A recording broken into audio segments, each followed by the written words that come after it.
This story took place in 2007 in the Italian city of Perugia, where Amanda went as part of a student exchange program. Amanda settled into an apartment with 3 other girls, including British student Meredith Kercher. Initially, everything was going well. Amanda was learning Italian, making new friends, and working at a local bar. She was a typical student who wanted to gain new experiences and enjoy life in another country. But on November 1, 2007, a tragedy occurred that would forever change Amanda's life. Her roommate Meredith was found dead in their shared apartment. The girl was partially undressed, with deep cuts on her neck. It was clear that this was a brutal murder. The police immediately launched an investigation and began searching for possible suspects. Unfortunately, their attention quickly focused on Amanda and her boyfriend, Rafael Solicito. Investigators found some evidence that, in their opinion, pointed to the couple's involvement in the crime. This was the beginning of a long and complicated case that lasted many years and attracted worldwide attention. Amanda found herself at the center of the scandal and was accused of brutally murdering her friend.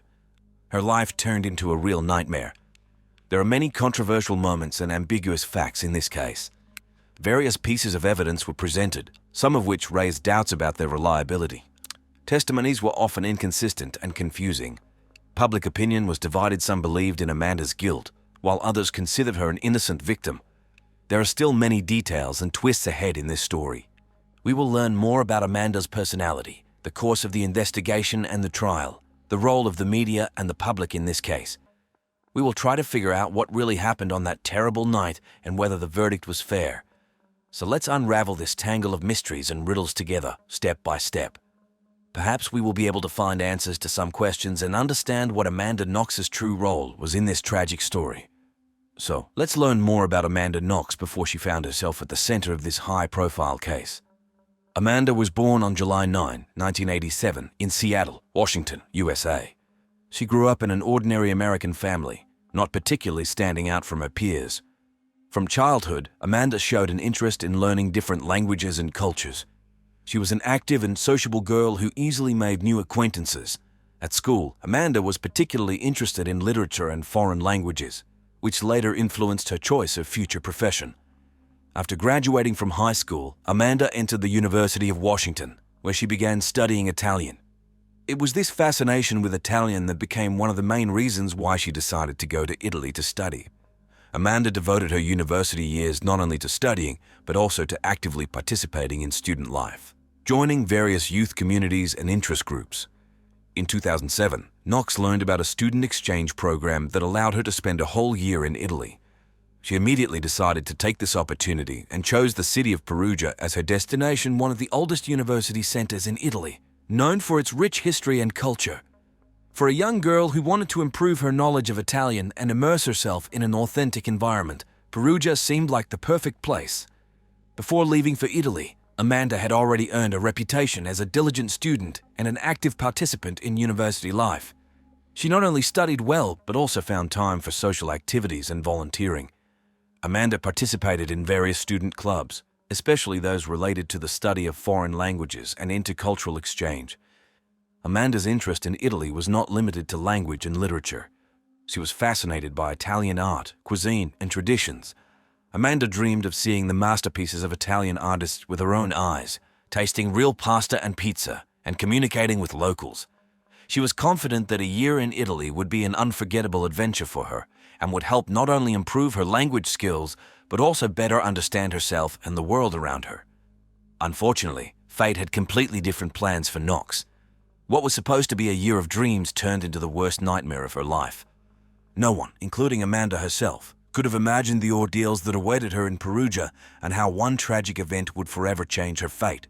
So this was Amanda Knox before finding herself at the center of the most high-profile criminal case of the decade. An ordinary girl from an ordinary American family who just wanted to study, develop, and explore the world. She had no idea that very soon her name would be on the front pages of all the world's newspapers, but for far from pleasant reasons. In the summer of 2007, she finally arrived in the long-awaited Perugia, a small but incredibly picturesque city in the heart of Umbria. Amanda settled into a cozy apartment that she shared with 3 other girls, including British student Meredith Kercher. Meredith, like Amanda, came to Italy on a student exchange program. It would seem that the 2 young foreigners had a lot in common. Young age, love of travel, desire to learn about another culture. At first, the girls got along well, sharing impressions of their new life and making plans for the future. Nothing foreshadowed trouble. The first weeks in Perugia were a real fairy tale for Amanda. She immersed herself in the local student life, attending lectures at the university, participating in various events, meeting new people. Amanda continued to improve her Italian not only in classes, but also in live communication with locals. Her energy, openness, and genuine interest in everything new helped her quickly adapt to life in a foreign country. To have her own pocket money, Amanda got a job at the Le Chic Bar, which was owned by Patrick Lumumba, a native of Congo. This job gave her the opportunity not only to earn a little money, but also to delve deeper into the atmosphere of the city and meet different people. It was at this bar that Amanda met her new boyfriend, a young Italian named Raffaele Solicito. It seemed that everything was going as well as possible. But despite the carefree first months, Knox had to get used to some peculiarities of life in Italy that differed from the American way of life she was used to. A different culture, a different rhythm of life, different rules of the game, all this required some effort and time to adapt. But Amanda, with her curiosity and love of life, gladly accepted these challenges. However, fate was already preparing completely different trials for Amanda. On November 1, 2007, her roommate Meredith Kercher was found brutally murdered in their shared apartment. This tragedy came as a real shock to everyone and completely turned Amanda's life upside down. From a carefree student, she instantly turned into the main suspect in a terrible crime. Thus began a long and complicated story that would define Amanda Knox's fate for years to come and make her name known all over the world. A story full of riddles, contradictions, and unexpected twists. A story about how a dream can turn into a nightmare, and an ordinary life can turn into a courtroom thriller. What really happened on that fatal night? Was Amanda really involved in the murder of her friend? The answers to these questions were sought for many years, and we will return to them more than once. On November 1, 2007, in the apartment in Perugia where Amanda Knox lived with other female students, a terrible tragedy occurred. Meredith Kercher, one of Amanda's roommates, was found dead in her room. Her body was covered with numerous wounds, and deep cuts were visible on her neck, indicating an extremely brutal murder. This shocking event not only stunned the entire student dormitory, but also shook the entire local community. Perugia, known for its calm and safe university town atmosphere, suddenly found itself in the spotlight due to one of the most high-profile crimes in Italian history. The police immediately launched an investigation. The main task of the first days was to reconstruct the picture of events on that fatal night, to understand what exactly happened in the apartment and who could have committed such a brutal murder. Investigators began questioning everyone who was in any way connected with Meredith, primarily her roommates, including Amanda Knox, and very quickly, the attention of the police and the public focused on Amanda. Why? Because some details in her behavior and testimony aroused suspicion. For example, there were certain inconsistencies in her stories about where she was and what she was doing that night. The police were also alerted by Amanda's unusual, in their opinion, reactions to what had happened. In addition to Amanda, her boyfriend, Italian Raffaele Solicito, also fell under suspicion. Investigators collected some evidence that, in their opinion, pointed to the couple's possible involvement in the crime. In particular, during a search of Raffaele's apartment, a knife was confiscated on which traces of blood were found, and on the bra of the murdered Meredith, experts found Raffaele's DNA. These findings later became some of the key pieces of evidence for the prosecutions. However, as it turned out later, the investigation also had significant shortcomings. Many experts criticized the methods of collecting and processing physical evidence, pointing out the possibility of their accidental or intentional contamination during investigative actions. This called into question the reliability and admissibility of some of the evidence. Meanwhile, the case was gaining more and more publicity. A real media frenzy erupted around the investigation. The media around the world began closely following every move of the police, relishing the details and putting forward their own versions of events. Against the backdrop of this unhealthy interest and constant pressure, Amanda and Raffaele found themselves at the center of a real storm that mixed real facts with speculation and rumors. This atmosphere of public hysteria and bias created very difficult conditions for conducting a fair and impartial investigation and trial. And although at that time no one knew how this story would end, it was clear that it would not be an easy walk for any of the participants. Thus, the tragic death of Meredith Kercher marked the beginning of one of the most complicated and controversial criminal cases in modern history. a case that became a real test for the justice system and raised more questions than it gave answers. And although we now know its finale, believe me, the path to the truth was very long and winding. On November 6, 2007, just a few days after the brutal murder of Meredith Kercher, Amanda Knox and her boyfriend Rafael Sollecito were arrested. This step by the Italian police was the result of the evidence collected, which investigators considered convincing enough to bring charges. Among this evidence were certain discrepancies in the suspects' statements regarding their whereabouts and actions on the night of the murder. The police also referred to some physical evidence found at the crime scene that allegedly pointed to Amanda and Rafael's involvement in this tragedy. In addition to them, Patrick Lumumba, the owner of the bar where Amanda worked, was also arrested. The reason for his arrest was a mention of him in one of Amanda's first statements. However, she later claimed that she gave this testimony under pressure from the investigators. The case instantly attracted enormous attention from the international community. At the center of this media storm was Amanda Knox, a young American who, in the eyes of the public, turned from a gifted student into the main suspect in a brutal murder. The media dubbed her Foxy Knoxy and began to portray her as a cunning and dangerous person. This biased presentation of information further complicated an already difficult case. The trial began in 2008. Prosecutors presented their version of events. According to their theory, Amanda, Rafael, and another man, Rudy Ged, a native of Ivory Coast who had already been convicted of this crime in a separate trial, committed the murder of Meredith during some kind of perverted sex game that got out of control. The prosecution relied on physical evidence from the crime scene and the suspect's testimonies, which contained many inconsistencies and strange details. On the other hand, Amanda Knox's lawyers insisted that her initial confessions were obtained under duress, and all the evidence against her was collected in violation of procedure and could have been contaminated during processing. The defense also emphasized that Amanda's DNA was not found on key pieces of physical evidence, such as the murder weapon. In addition, the defense subjected the methods of conducting the investigation and the entire Italian justice system to scathing criticism, claiming numerous violations of the suspect's rights to a fair trial. Meanwhile, the public was divided in its assessments of this complicated case. A significant part of Italian society was inclined to believe in the guilt of Amanda and Rafael. On the other hand, in the USA, the prevailing opinion was that the young people were being unfairly persecuted and that the real perpetrators of this terrible crime were not the ones on the dock. These contradictory judgments and polarity of opinions created an extremely tense atmosphere around the trial. It seemed that finding the truth in this tangle of mutually exclusive facts and conjectures would be extremely difficult. And although at that moment the finale of this drama was not yet known, it was clear to everyone that a long and exhausting struggle lay ahead for Amanda, Rafael, and their loved ones.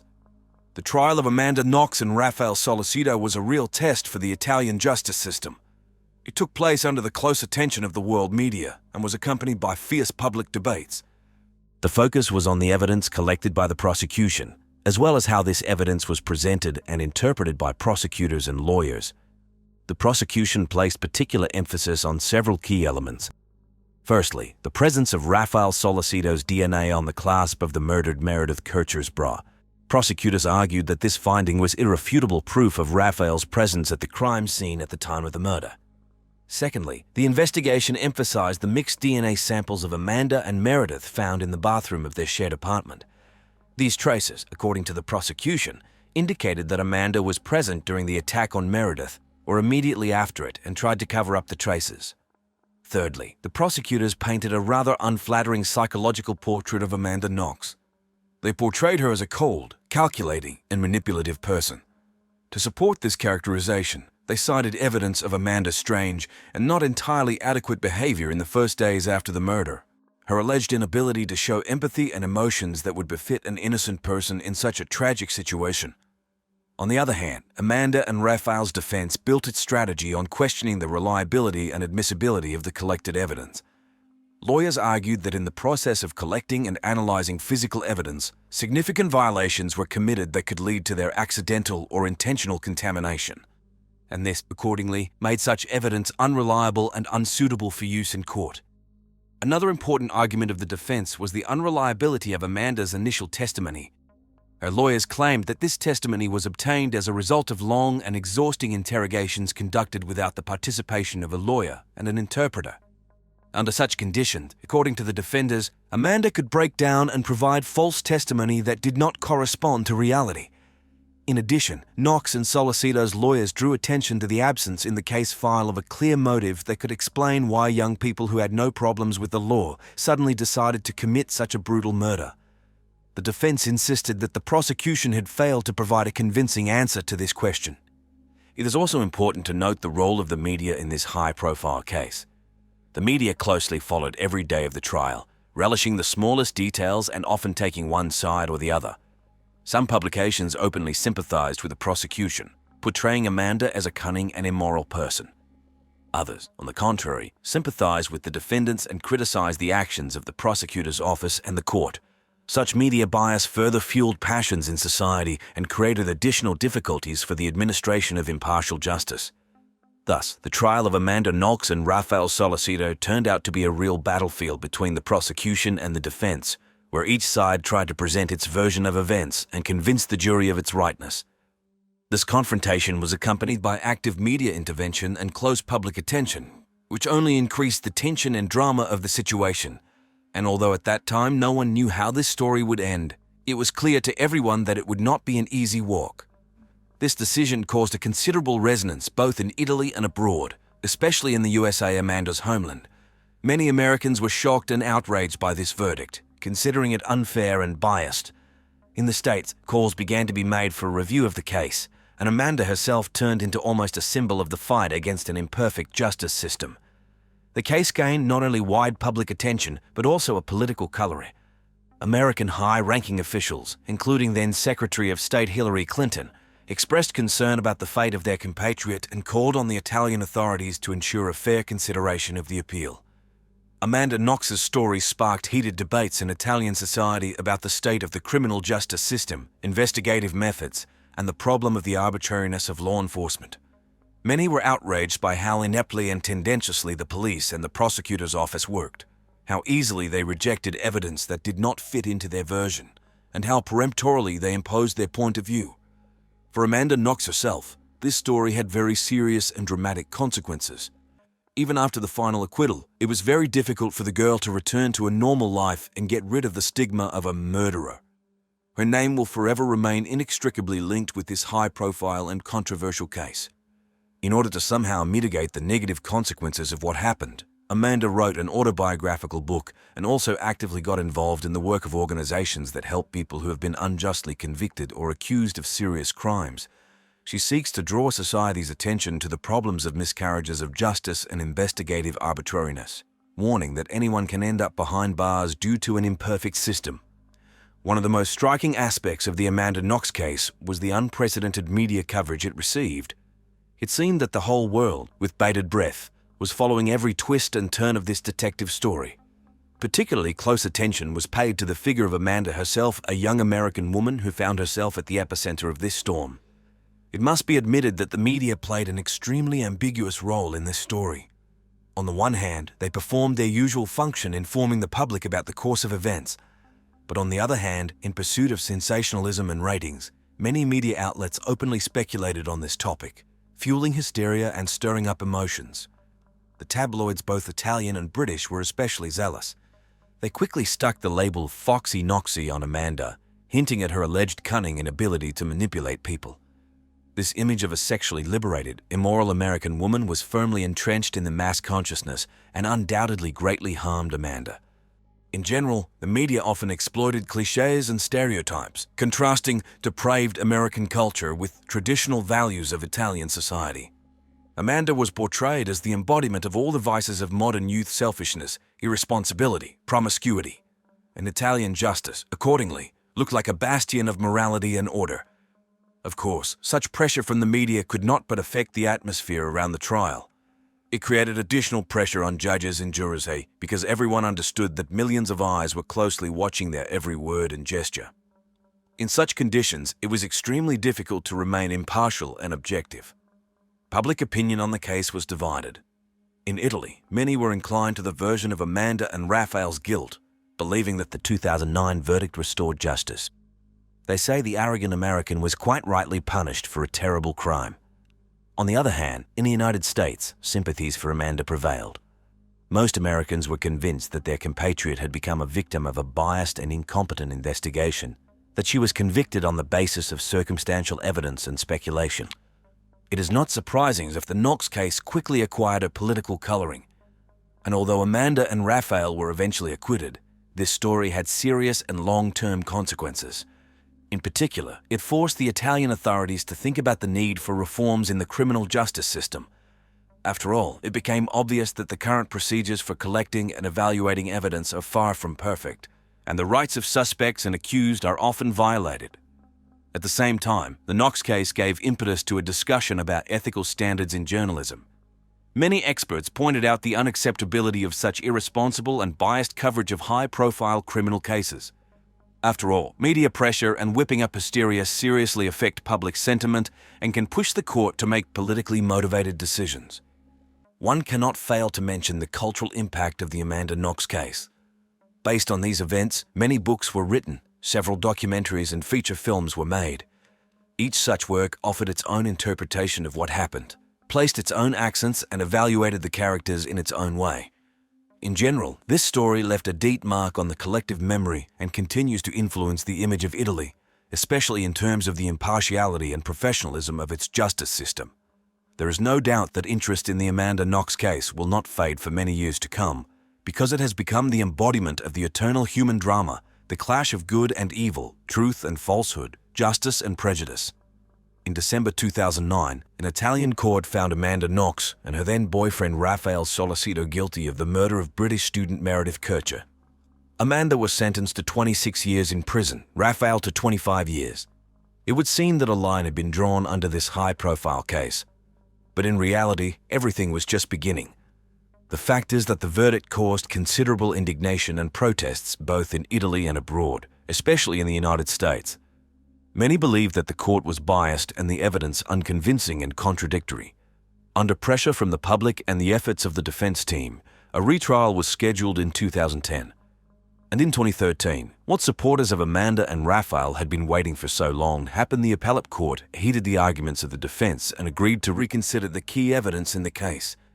In particular, independent experts were called in who seriously questioned the reliability and admissibility of some of the physical evidence presented by the prosecution.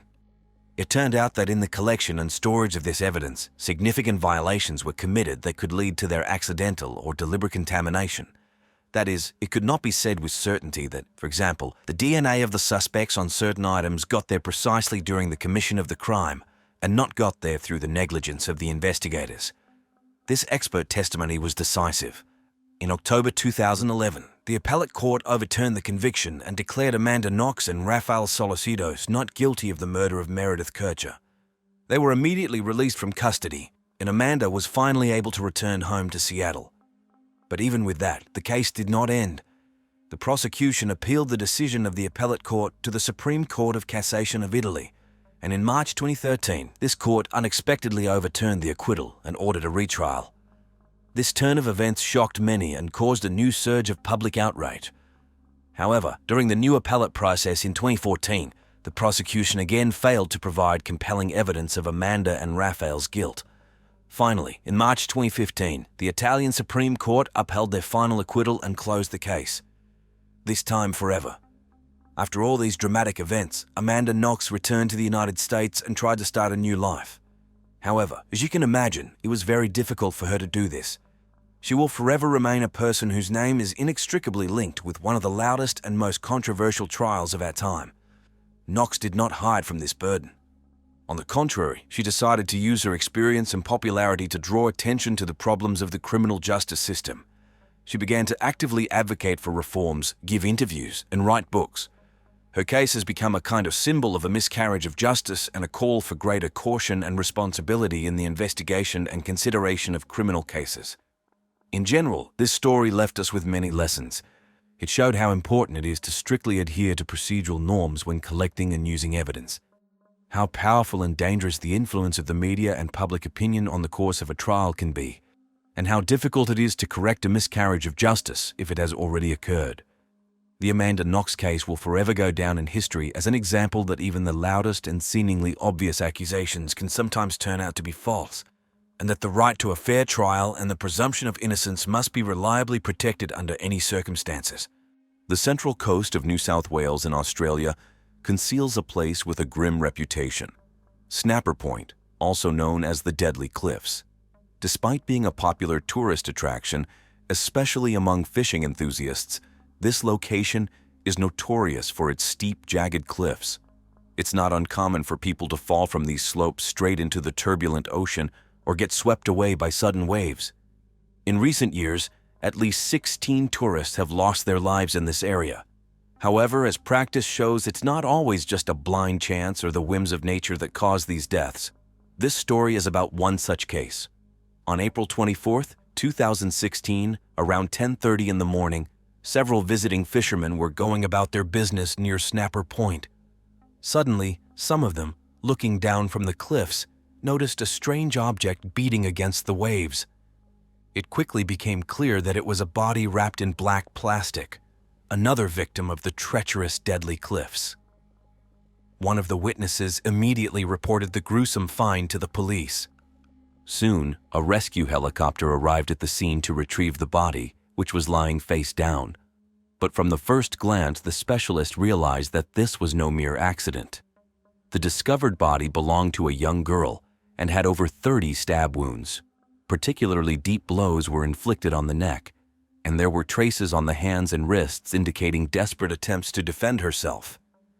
Unfortunately, the victim's clothing was never found, which significantly complicated the process of identifying her.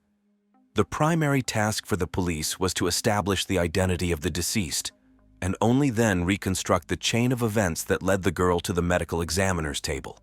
But recognizing her proved to be difficult.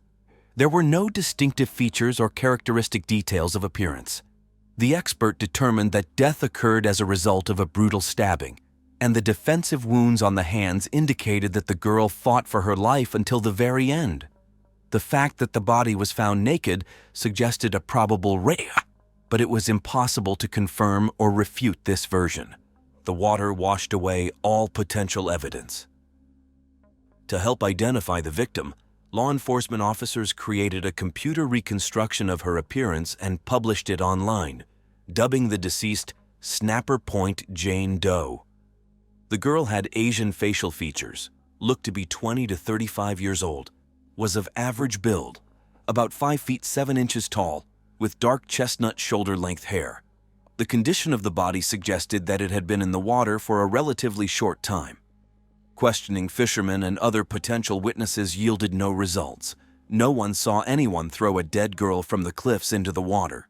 The police began a large-scale check of all recently missing persons in the region, both local residents and tourists. Special attention was paid to those who might have lost contact with loved ones, friends, or girlfriends. At the same time, an active search was underway among foreigners who had recently arrived in Australia. And so, quite quickly, people responded who noticed a striking resemblance between the mysterious victim and a Chinese student who had come to Australia on an exchange 4 years ago. They immediately reported this to the police. The very next Friday after the body was discovered, the detectives working on the case were able to establish the identity of the deceased. She turned out to be 25-year-old Michelle Leng, who had gone missing at the time of her death. As it turned out, Michelle lived in the suburb of Campsie, in Sydney, about 100 kilometers from the place where her mutilated body was found. And here's a chilling coincidence. Just a year before her death, the girl took a photo on the very cliff from which her dead body was later thrown. In the picture, Michelle posed against the backdrop of water and cliffs, as if anticipating her own fate. When the media picked up this news, rumors began to spread that the girl had come to this place to meet a guy she had met online, and this date turned out to be fatal for her. Journalists spun the version that an unknown suitor literally lured Michelle to her death, but the police promptly worked out this version and refuted it. A detailed analysis of the girl's correspondence and messengers showed that she did not meet anyone and did not plan any meetings. So who and why did someone need to cut short the life of a young student?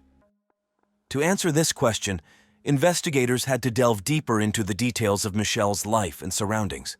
The nature of the crime, extreme brutality, and a large number of stab wounds indicated a personal motive. the police did not abandon hope of finding the killer's trail.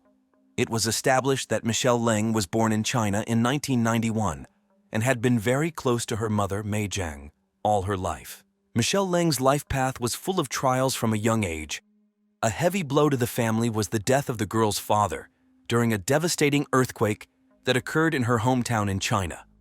This tragedy not only took the life of the closest person, but also put the family in a difficult financial situation. However, despite all the hardships, mother and daughter became even more united in the face of difficulties. Their relationship became stronger, and their emotional bond became unbreakable. Michelle acutely felt responsible for the fate of her mother and understood that without her support, they were unlikely to survive. It was then, in search of a better life and opportunities to help her family, that the girl made the decision to radically change her life. She began to consider options for moving to another country, where she could find a promising job and get a quality education. And her choice fell on distant Australia. In 2011, full of hope and expectations, Michelle Leng arrived in Sydney, the largest city on the green continent. The girl was sure that it was here, in this metropolis of opportunities, that she would be able to realize her dreams and ambitions. And at first, it seemed that fate was smiling upon her. Michelle adapted to the new realities fairly quickly, made new friends, and settled her life. She became a student at the University of Technology, Sydney, choosing economics and business as her specialty. In parallel with her studies, the girl found a job in order to be able to financially support her mother. It is worth noting that Michelle, without hesitation, sent her first salary to her mother in China. And from then on, every month she transferred money to her family, because deep in her heart, she understood how important her help was for them. In Australia, Michelle was lucky with housing. She did not have to rent an apartment, because her relatives themselves suggested that the girl should live with them in an apartment complex in the Sydney suburb of Campsie. There she lived with her 48-year-old aunt, her teenage son from a previous marriage, and her 28-year-old uncle, Derek Barrett, who was Michelle's second cousin and had been married to her aunt since 2012. For the girl's mother, this arrangement was a great relief because she knew that her daughter was under the supervision of relatives. This gave her peace of mind and confidence that nothing bad would happen to Michelle, and the girl herself enjoyed the company of close relatives. She had a warm, trusting relationship with her aunt and uncle. They seemed to Michelle to be decent, reliable people with whom one could not only share a roof over their heads, but also share the most intimate things. In addition, living with family allowed the girl to send more money to her mother, because it was possible to significantly save on housing rent. To better understand what kind of person Michelle was, investigators thoroughly studied her social media pages. There they searched for the smallest details, seemingly insignificant facts that could shed light on the identity of the deceased and, most importantly, lead to the trail of the killer. Law enforcement officers scrupulously analyzed the girl's posts, comments, likes, and photos. They checked recent calls and messages to understand who Michelle had been communicating with recently, what plans and intentions she had. This work was painstaking but extremely necessary. From the profiles on social networks, a picture emerged of a happy life of a young girl, filled with bright moments. Michelle often shared positive emotions and life-affirming thoughts with friends, loved to philosophize on topics that excited her soul. Among the publications, there were many selfies with friends against the backdrop of picturesque Australian landscapes. A special place was occupied by culinary masterpieces, which Michelle loved to show off so much. The girl adored cooking and sharing the results of her efforts on the web. It seemed that Michelle lived a tasty life in every sense of the word. Together with her friends, she often visited cafes and restaurants, tried new dishes, and studied the intricacies of local cuisine. Another passion of hers was animals, nature, and beaches. Photos from the picturesque corners of Australia appeared on the girl's pages from time to time. However, despite the richness of the newsfeed, the detectives could not find any hint of any suspicious acquaintances or dangerous connections. Then the investigators decided to talk to Michelle's closest circle, her friends and housemates. From them, it became known that the girl last got in touch on April 21st, 2016. Then she told her friends that she was planning a trip to the mall for shopping. Around noon, Michelle got on a train and went about her business. Later, the police obtained footage from surveillance cameras at the shopping center. They clearly showed the girl strolling between the rows of stores, trying things on, and buying new clothes in different departments. Her entire route through the mall was traced in detail, up to the moment when Michelle boarded the return train to Campsie. But what happened to the girl next remained a mystery. After all, there were no cameras along the way from the station to the house where Michelle lived. The last clue was that the girl logged into her media platform one more time after returning, but then her online activity stopped. Most likely, it was at that moment that something terrible happened to her. It was also strange that Michelle disappeared on Thursday, and already on Sunday, her mutilated body was found tens of kilometers from home, on the cliffs at Snapper Point. And the first to fall under suspicion were her housemates, her aunt with her husband and their son.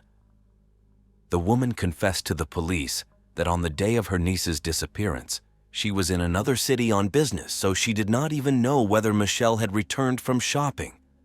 But her husband, the deceased's uncle Derek Barrett, allegedly spent the whole evening at home. According to him, they had dinner together and then he went to bed. When he woke up in the morning, Michelle was already gone. The man assumed that his niece, like many girls her age, was having fun somewhere with friends, maybe even stayed overnight with someone. So at first, no one attached much importance to this. But when the girl did not show up at home on Saturday, Derek became worried. He began to write messages to Michelle, but in response, silence. The girl's mother, who was used to communicating with her daughter every day, was no less worried.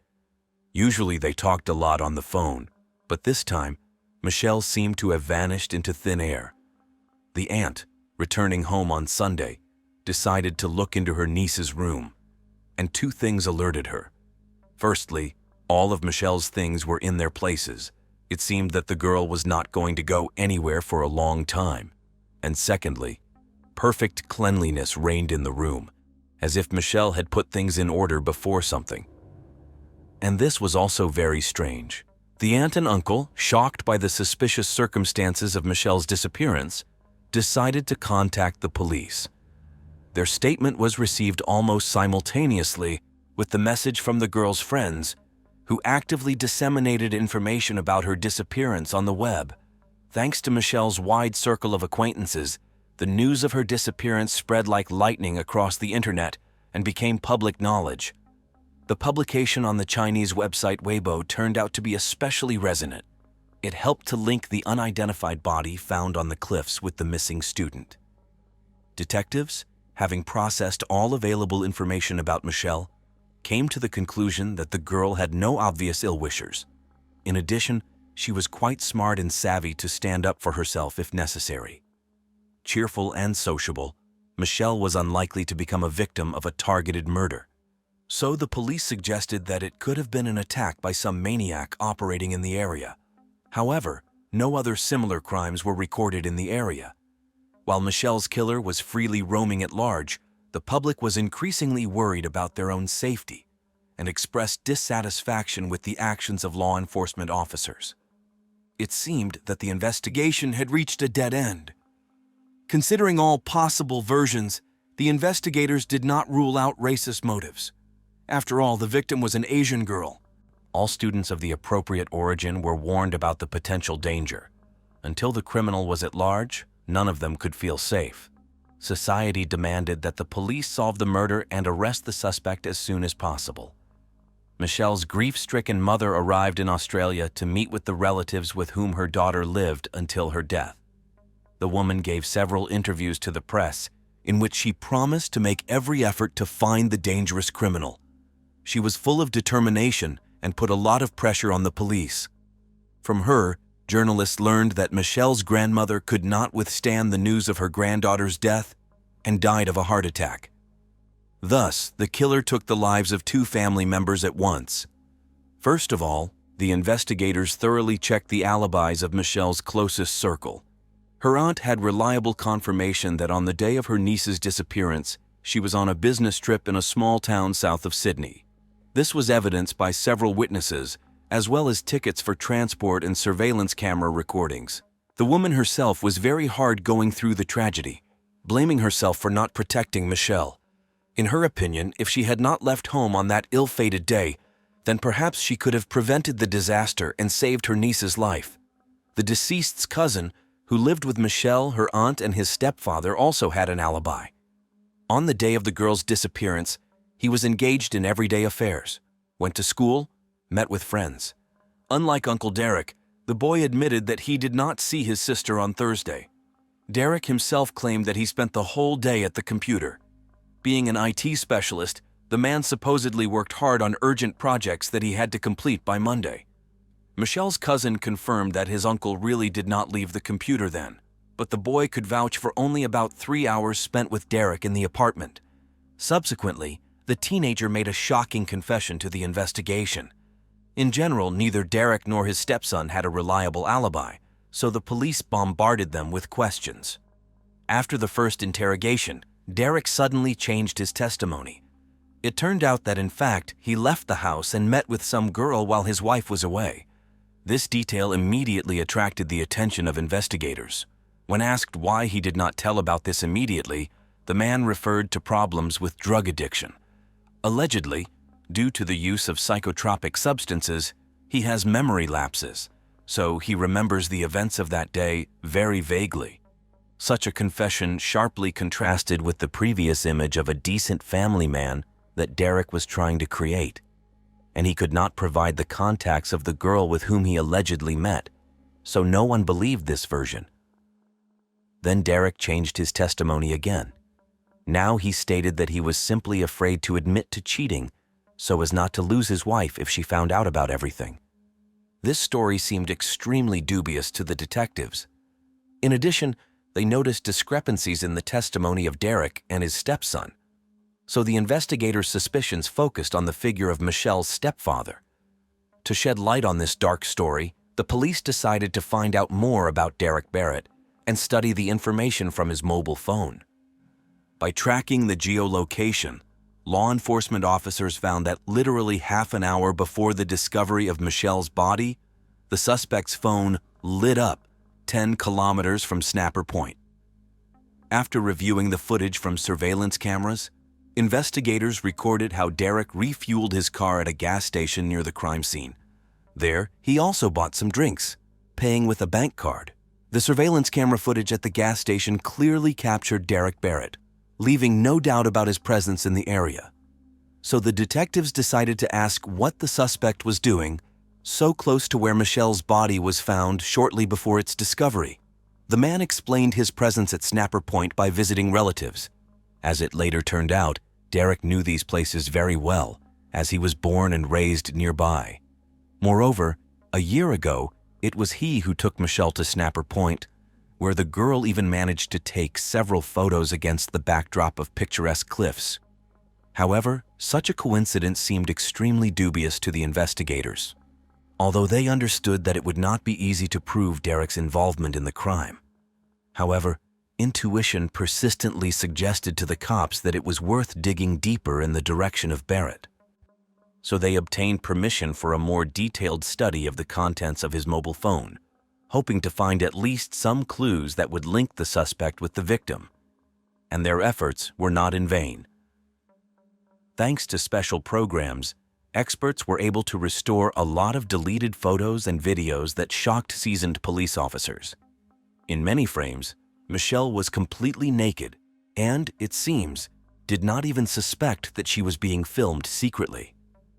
The girl carelessly slept or took a shower while Derek voyeuristically recorded her on camera. But the most chilling discovery were the clips in which the unfortunate Michelle lay on the bed tied up, with a gag in her mouth. Her gaze, full of despair and pleas for salvation, left no doubt. The girl became a victim of brutal violence against her will. This evidence from Derek's phone actually confirmed his guilt in the death of his niece. The collected materials were more than enough to consider Barrett not just the main suspect, but actually Michelle's killer. So on April 30th, Derek was arrested and taken into custody. However, the man immediately began to deny any involvement in the crime. The defendant's lawyer petitioned for his client's release on bail, but the defense's argument sounded unconvincing. Derek himself, through his attorney, expressed genuine surprise at the suspicions and arrest.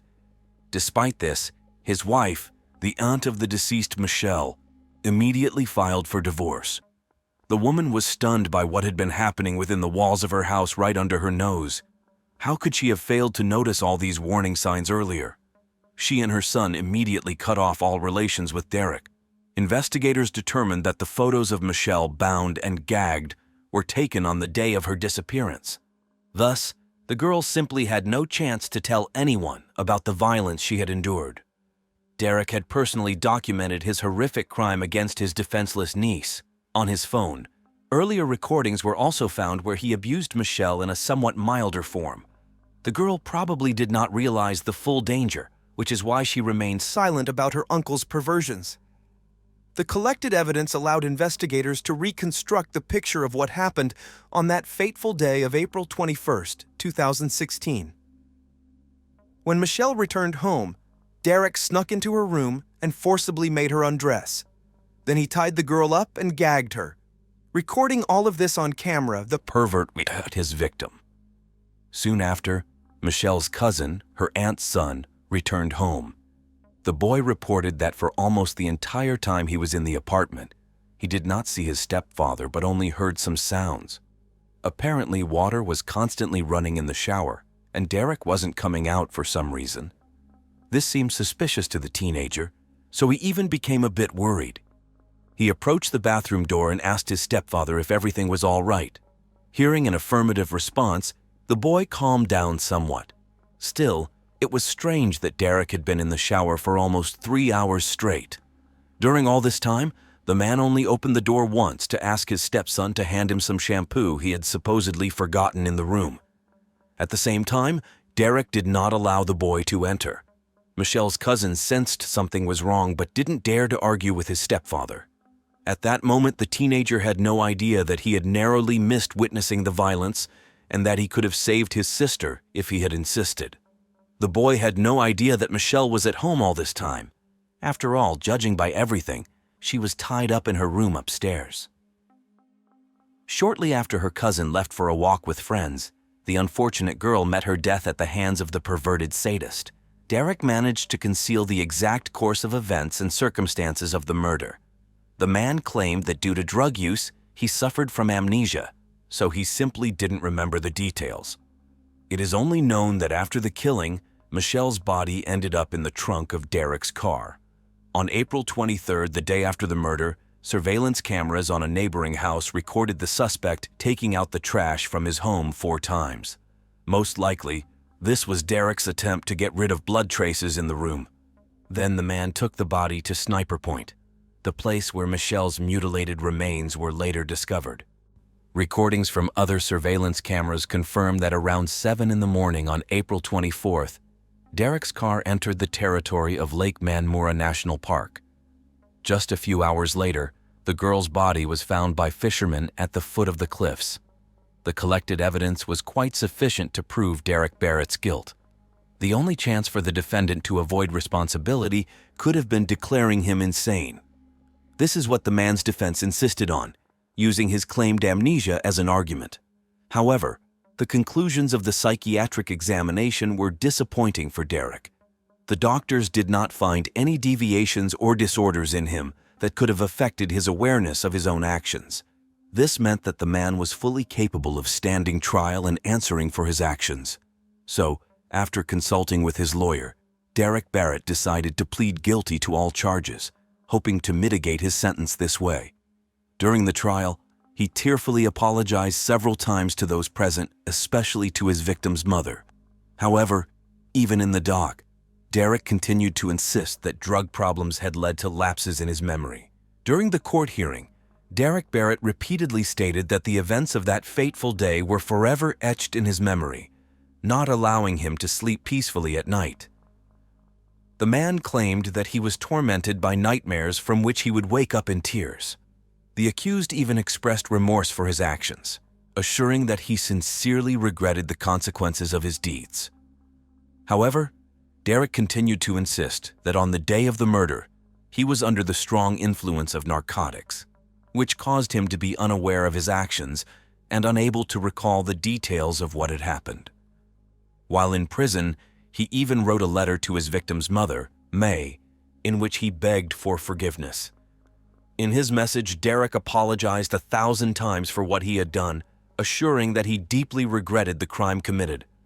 But despite all his pleas, the court found Barrett guilty of first-degree murder and a whole series of other serious crimes.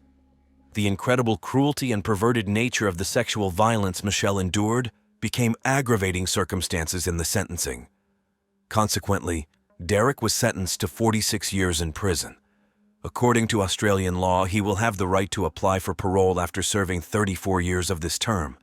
However, the story of Michelle Leng's suffering did not end there. In 2019, a fateful event occurred that shed light on the full scale of abuse the 25-year-old student from China endured before her horrific death. It happened when Michelle's aunt came to visit her elderly mother, who lived in Strathfield, another Sydney suburb. The girl's grandmother suffered from dementia, so her daughter had to visit the sick woman often. During one of these visits, the elderly lady was tightly clutching a small object in her hands. When her daughter asked to see what she had, the woman handed her a USB flash drive. Michelle's mother wondered what it was and what information it contained. Unfortunately, the grandmother couldn't answer these questions. She thought she was holding some kind of toy, so Michelle's aunt took the flash drive with her. Upon arriving home, the woman decided out of curiosity to see what might be on it. She inserted the drive into her computer and froze in horror at seeing its contents. The aunt immediately contacted the police, handing over the terrible find to law enforcement. The flash drive contained 13 photographs and 9 videos, with a total duration of over an hour. All these materials vividly demonstrated the horrific scale of abuse that poor Michelle endured in the last hours of her life. The video showed Derek bursting into the girl's room, brutally tossing her around like a rag doll, after which he repeatedly raped her. Michelle's screams and pleas to stop the abuse seemed only to fuel her executioner's sadistic inclinations. Derek's face was frozen in a mask of perverted pleasure, and it didn't look at all like the man was under the influence of drugs, as he tried to prove in court. No, it seemed he was simply reveling in his power over the defenseless victim and deriving sick satisfaction from the very process of violence. But it still remains a mystery how the flash drive with these horrifying video evidence ended up with Michelle's grandmother. The old woman had no connection to either Derek or his victim.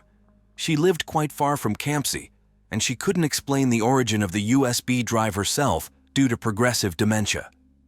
Eventually, the court was forced to review the charges against Derek Barrett in light of the newly discovered circumstances. He was charged with 9 additional counts related to sex crimes.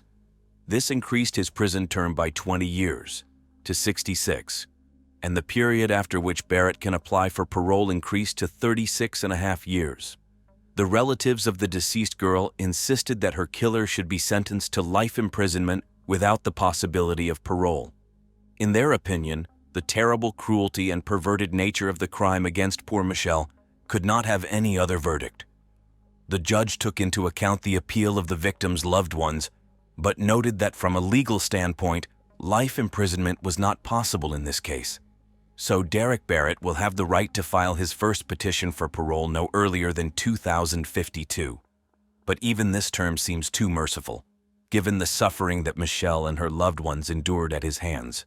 After all, the girl came from her home to distant Australia not to become prey to a pervert who turned out to be a real wolf in sheep's clothing.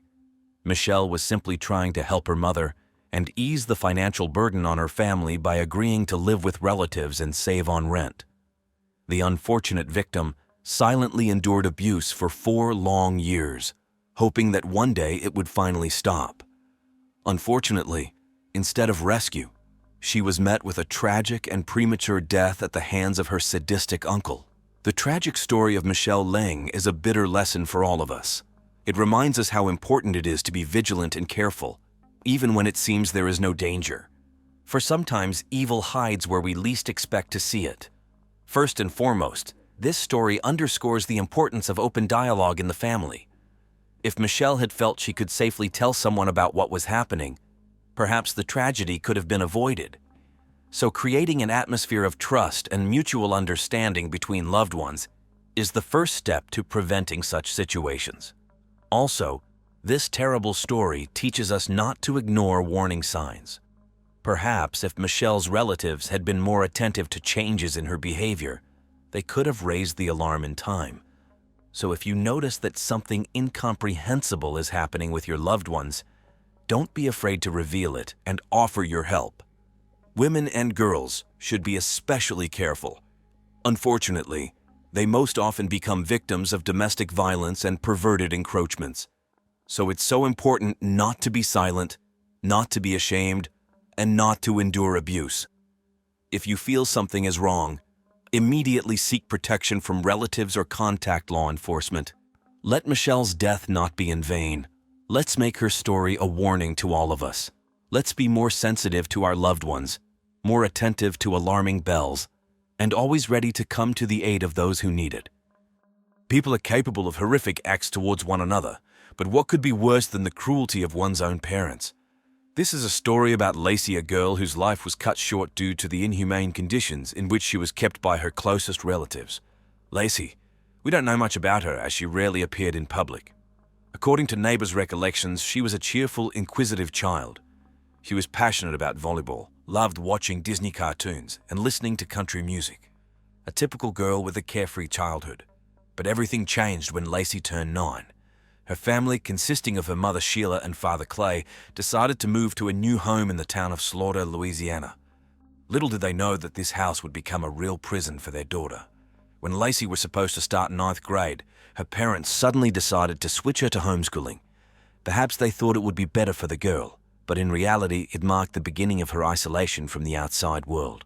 I want you to imagine being locked within the 4 walls of your own house, without the opportunity to interact with peers, go to school, develop and explore the world. This is the situation young Lacey found herself in, and no one even suspected her suffering. What motivated Sheila and Clay to make such a choice? Did they realize the consequences of their actions? These questions remain unanswered to this day. But one thing is certain, their decision forever changed Lacey's life and led to tragic events. Moving to a new house and switching to homeschooling, seemingly ordinary things that shouldn't raise suspicions. But in this case, they became the first steps towards the girl's horrific fate. So at the time of being transferred to homeschooling, Lacey was about 14 years old. It was during this period that her life turned into a real nightmare.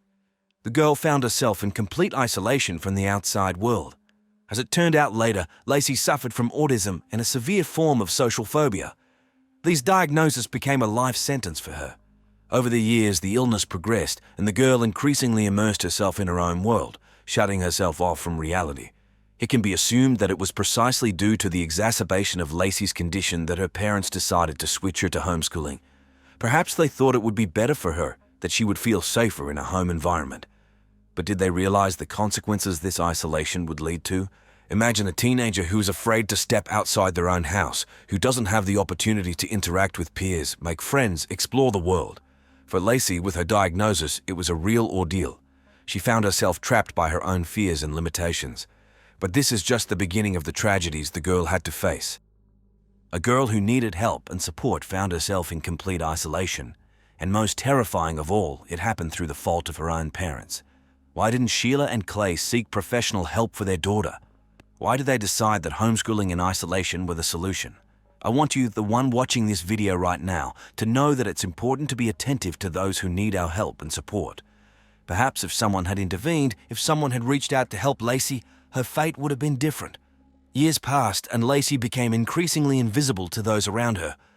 Neighbors who once frequently saw her on the street could now barely remember when they last encountered the girl. It was as if she had vanished behind the walls of her own house. Meanwhile, her parents, Sheila and Clay, continued to live their usual lives. Sheila worked as a court and police clerk and also had a small bakery nearby. It seemed like nothing special, just an ordinary job. But later, just before her daughter's death, Sheila got a job as an assistant prosecutor in Zachary and even became a member of the Slaughter City Council. A successful career, isn't it? And Lacey's father, Clay, was a respected member of the community. He represented the non-profit organization Civil War Round Table and was part of the Rotary Club. People respected him for his active community involvement and participation in city life. The Fletchers were an ordinary family that didn't stand out in any particular way. They irregularly attended the local church like many other town residents. No one could have imagined that behind the closed doors of their house, something terrible was happening. I often encounter situations where people are not always what they seem at first glance. Outwardly, the Fletchers were a respectable family, active members of the community. They didn't raise any suspicions or questions. But as it turned out, it was all just an illusion. While Lacey suffered in complete isolation, her parents continued to live their normal lives. They went to work, interacted with people, participated in community affairs. Meanwhile, their daughter was slowly fading away within four walls, without hope of rescue. Friends, creating this type of content requires a lot of time, and right now my channel and I are going through a challenging financial situation. I would be immensely grateful if you could become a sponsor of this channel and support me with your donation. In return, I will be able to personally respond to your comments and also mention your noble name in my video. So become a sponsor. I will be eternally grateful to you. From the moment Lacey was transferred to homeschooling, years passed, and the girl practically disappeared from the sight of those around her. During all this time, she was seen outside the house only once when she was 20 years old. A random passerby noticed Lacey exercising near her parents' house. Perhaps at that time, she still had a bit of freedom and strength to go out into the yard. The Fletcher's neighbor, Robert Blatz, was the last person to see Lacey alive. He recounted that he once spoke with Clay about the girl.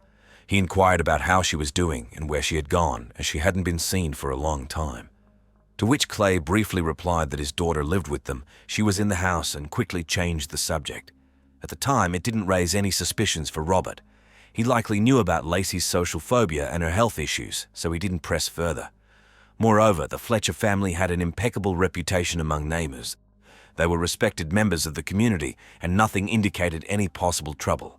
From the perspective of my years lived and experience working in the police force, I often wonder how many tragedies could have been prevented if people were more attentive and caring. In this case, too, the neighbor inquired, received an answer that essentially clarified nothing and left it at that. He didn't ask uncomfortable questions, didn't become alarmed, didn't turn to the appropriate services. Of course, I don't blame Robert. He couldn't have known what was happening behind the closed doors at the Fletcher's house. But it makes one think about how often we, caught up in our own affairs and problems, simply don't notice the warning signs. We don't pay attention to the strange behavior of neighbors, colleagues, acquaintances. We consider it none of our business. Lacey practically vanished from the life of the community, and it didn't bother anyone. The girl who once played on the street and interacted with neighbors suddenly became invisible, and everyone accepted it as a given. One can only imagine the despair and loneliness Lacey experienced during those years. She was imprisoned not only physically within the walls of her own home, but also emotionally in the indifference and blindness of those around her. January 3, 2022, forever changed the lives of the Fletcher family and shook the entire local community. That day, Sheila called the police with a report that was difficult to comprehend. Her 36-year-old daughter Lacey had stopped breathing. How could this have happened? What had been going on in that house all these years while Lacey was isolated from the world? Rumors immediately began to circulate around this incident. Some claimed that Sheila dared to call the police only because someone from the neighbors was in their house at that moment. Allegedly, the very fact of an outsider's presence forced her to act. Otherwise, she would have continued to remain silent. One of the Fletcher's neighbors, who claimed to be in their house on that fateful day, said that Sheila would hardly have called the police if not for his presence. This leads one to wonder whether it was an attempt by the mother to conceal the traces of her terrible negligence and indifference. What really happened on that January day? I'm afraid we will never know all the details.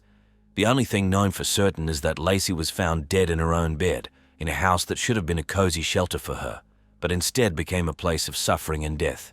The following days and weeks were filled with investigations, interrogations, and examinations. Local residents whispered and shared speculations, trying to understand how such a thing could happen in their quiet communities. However, no one could even imagine the full depth of the tragedy unfolding behind the walls of the Fletcher's house. Frankly, I have seen a lot of human grief and cruelty, but Lacey's story shocked me. Lacey's death marked the beginning of a long and painful process of seeking truth and justice. What law enforcement officers and medics saw in the Fletcher's house that January day will forever remain in their memory.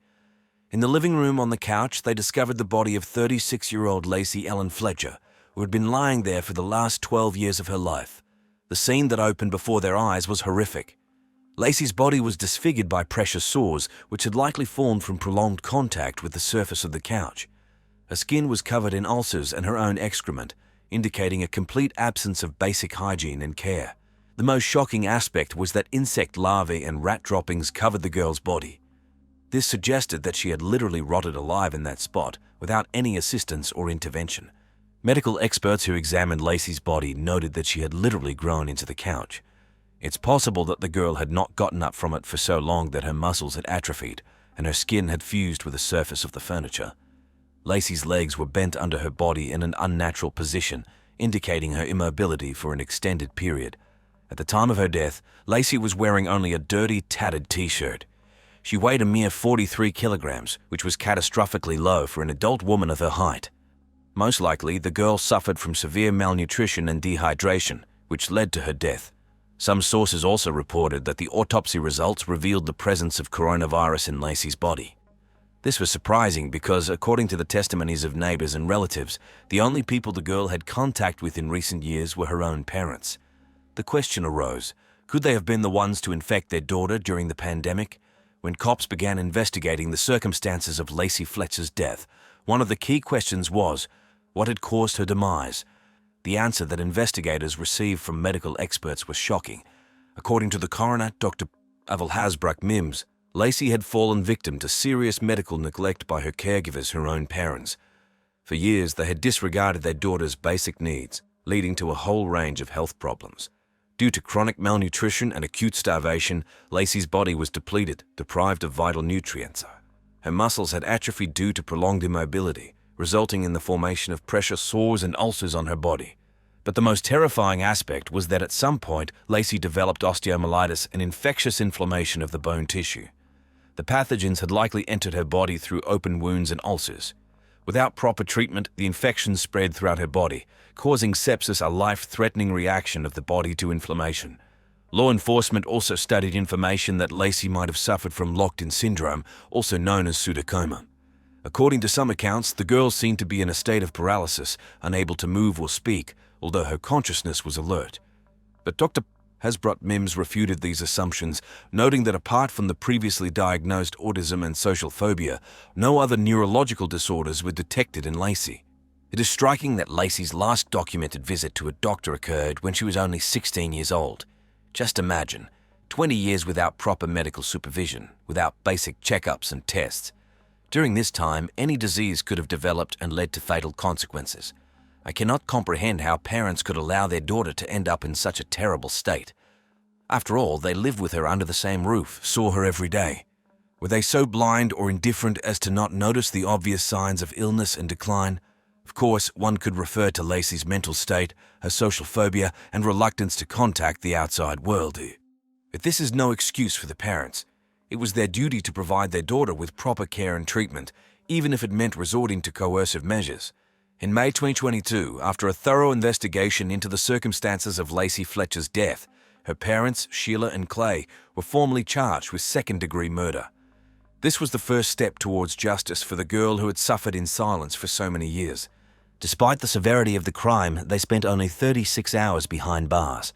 Imagine, accused of their own daughter's death, they were released on bail of $300,000 each.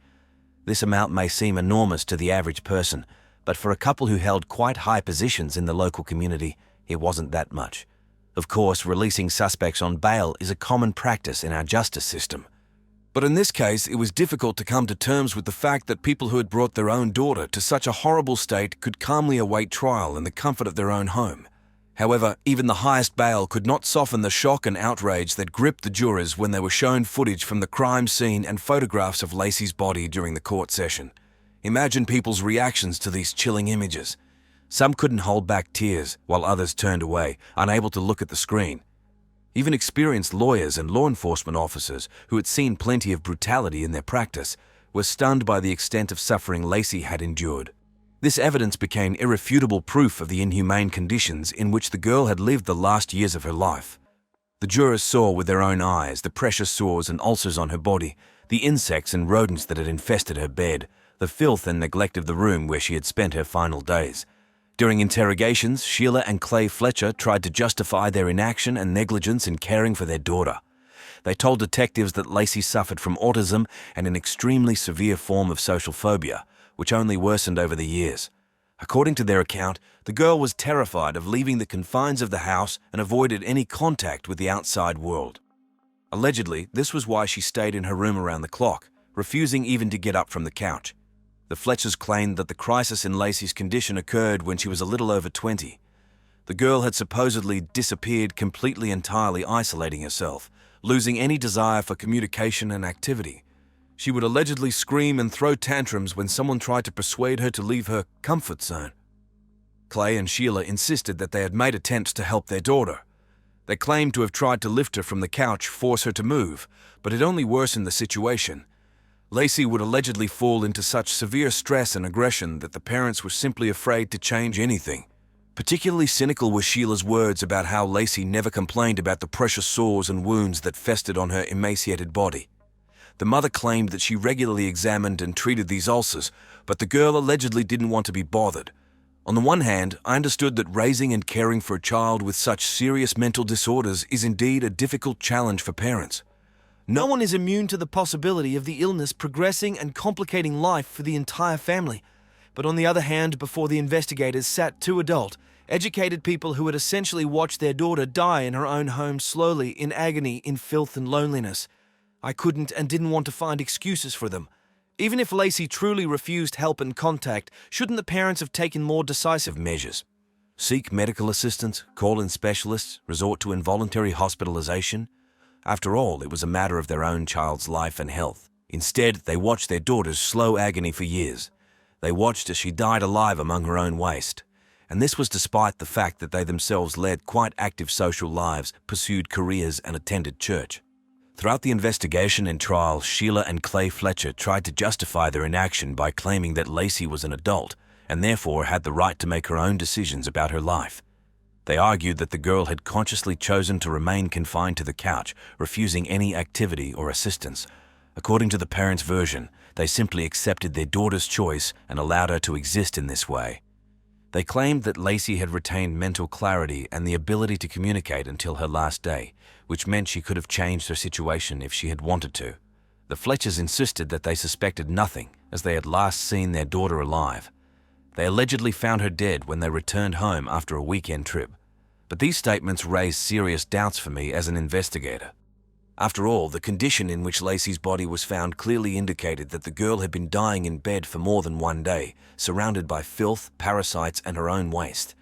It couldn't have happened suddenly, over a single weekend. The parents were well aware of their daughter's vulnerable mental state, but had not taken any measures for years to provide her with proper care and treatment. They had every opportunity to take Lacey to a doctor, turn to the appropriate services, arrange for hospitalization, or at least hire a caregiver. Instead, they simply left the helpless woman to fend for herself, dooming her to a slow and painful death.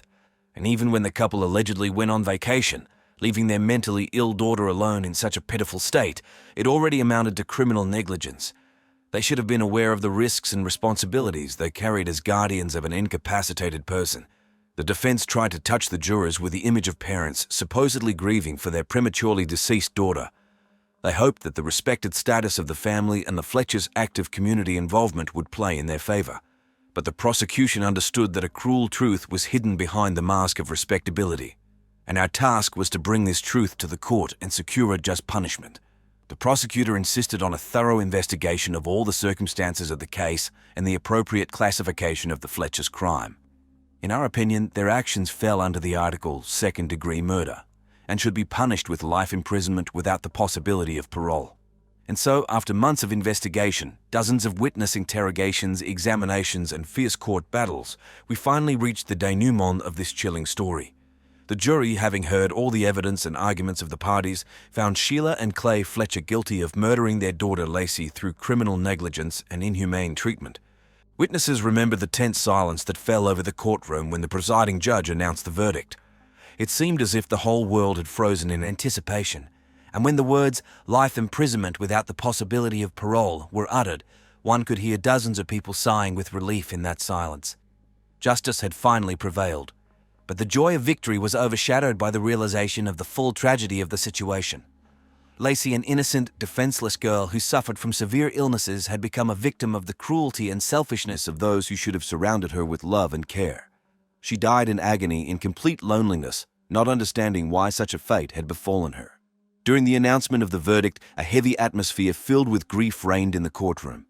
People were not ashamed of their tears, not hiding their shock and indignation. The journalists present seemed to not seek sensational headlines. For the first time in many years, they simply silently honored Lacey's memory. I believe that this story was not in vain. The Lacey Fletcher case shook the entire country, forcing people to think about the problems that had remained in the shadows until now.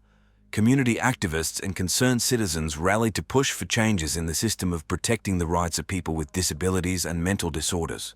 Thanks to this tragedy, serious discussions began at the state level about guardianship of incapacitated individuals, the accessibility of medical and social assistance, and monitoring the observance of the rights of vulnerable population groups.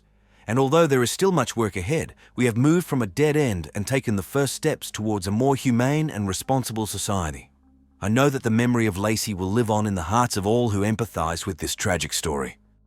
Radical ideologies often cross the line of common sense, causing their followers to lose touch with reality.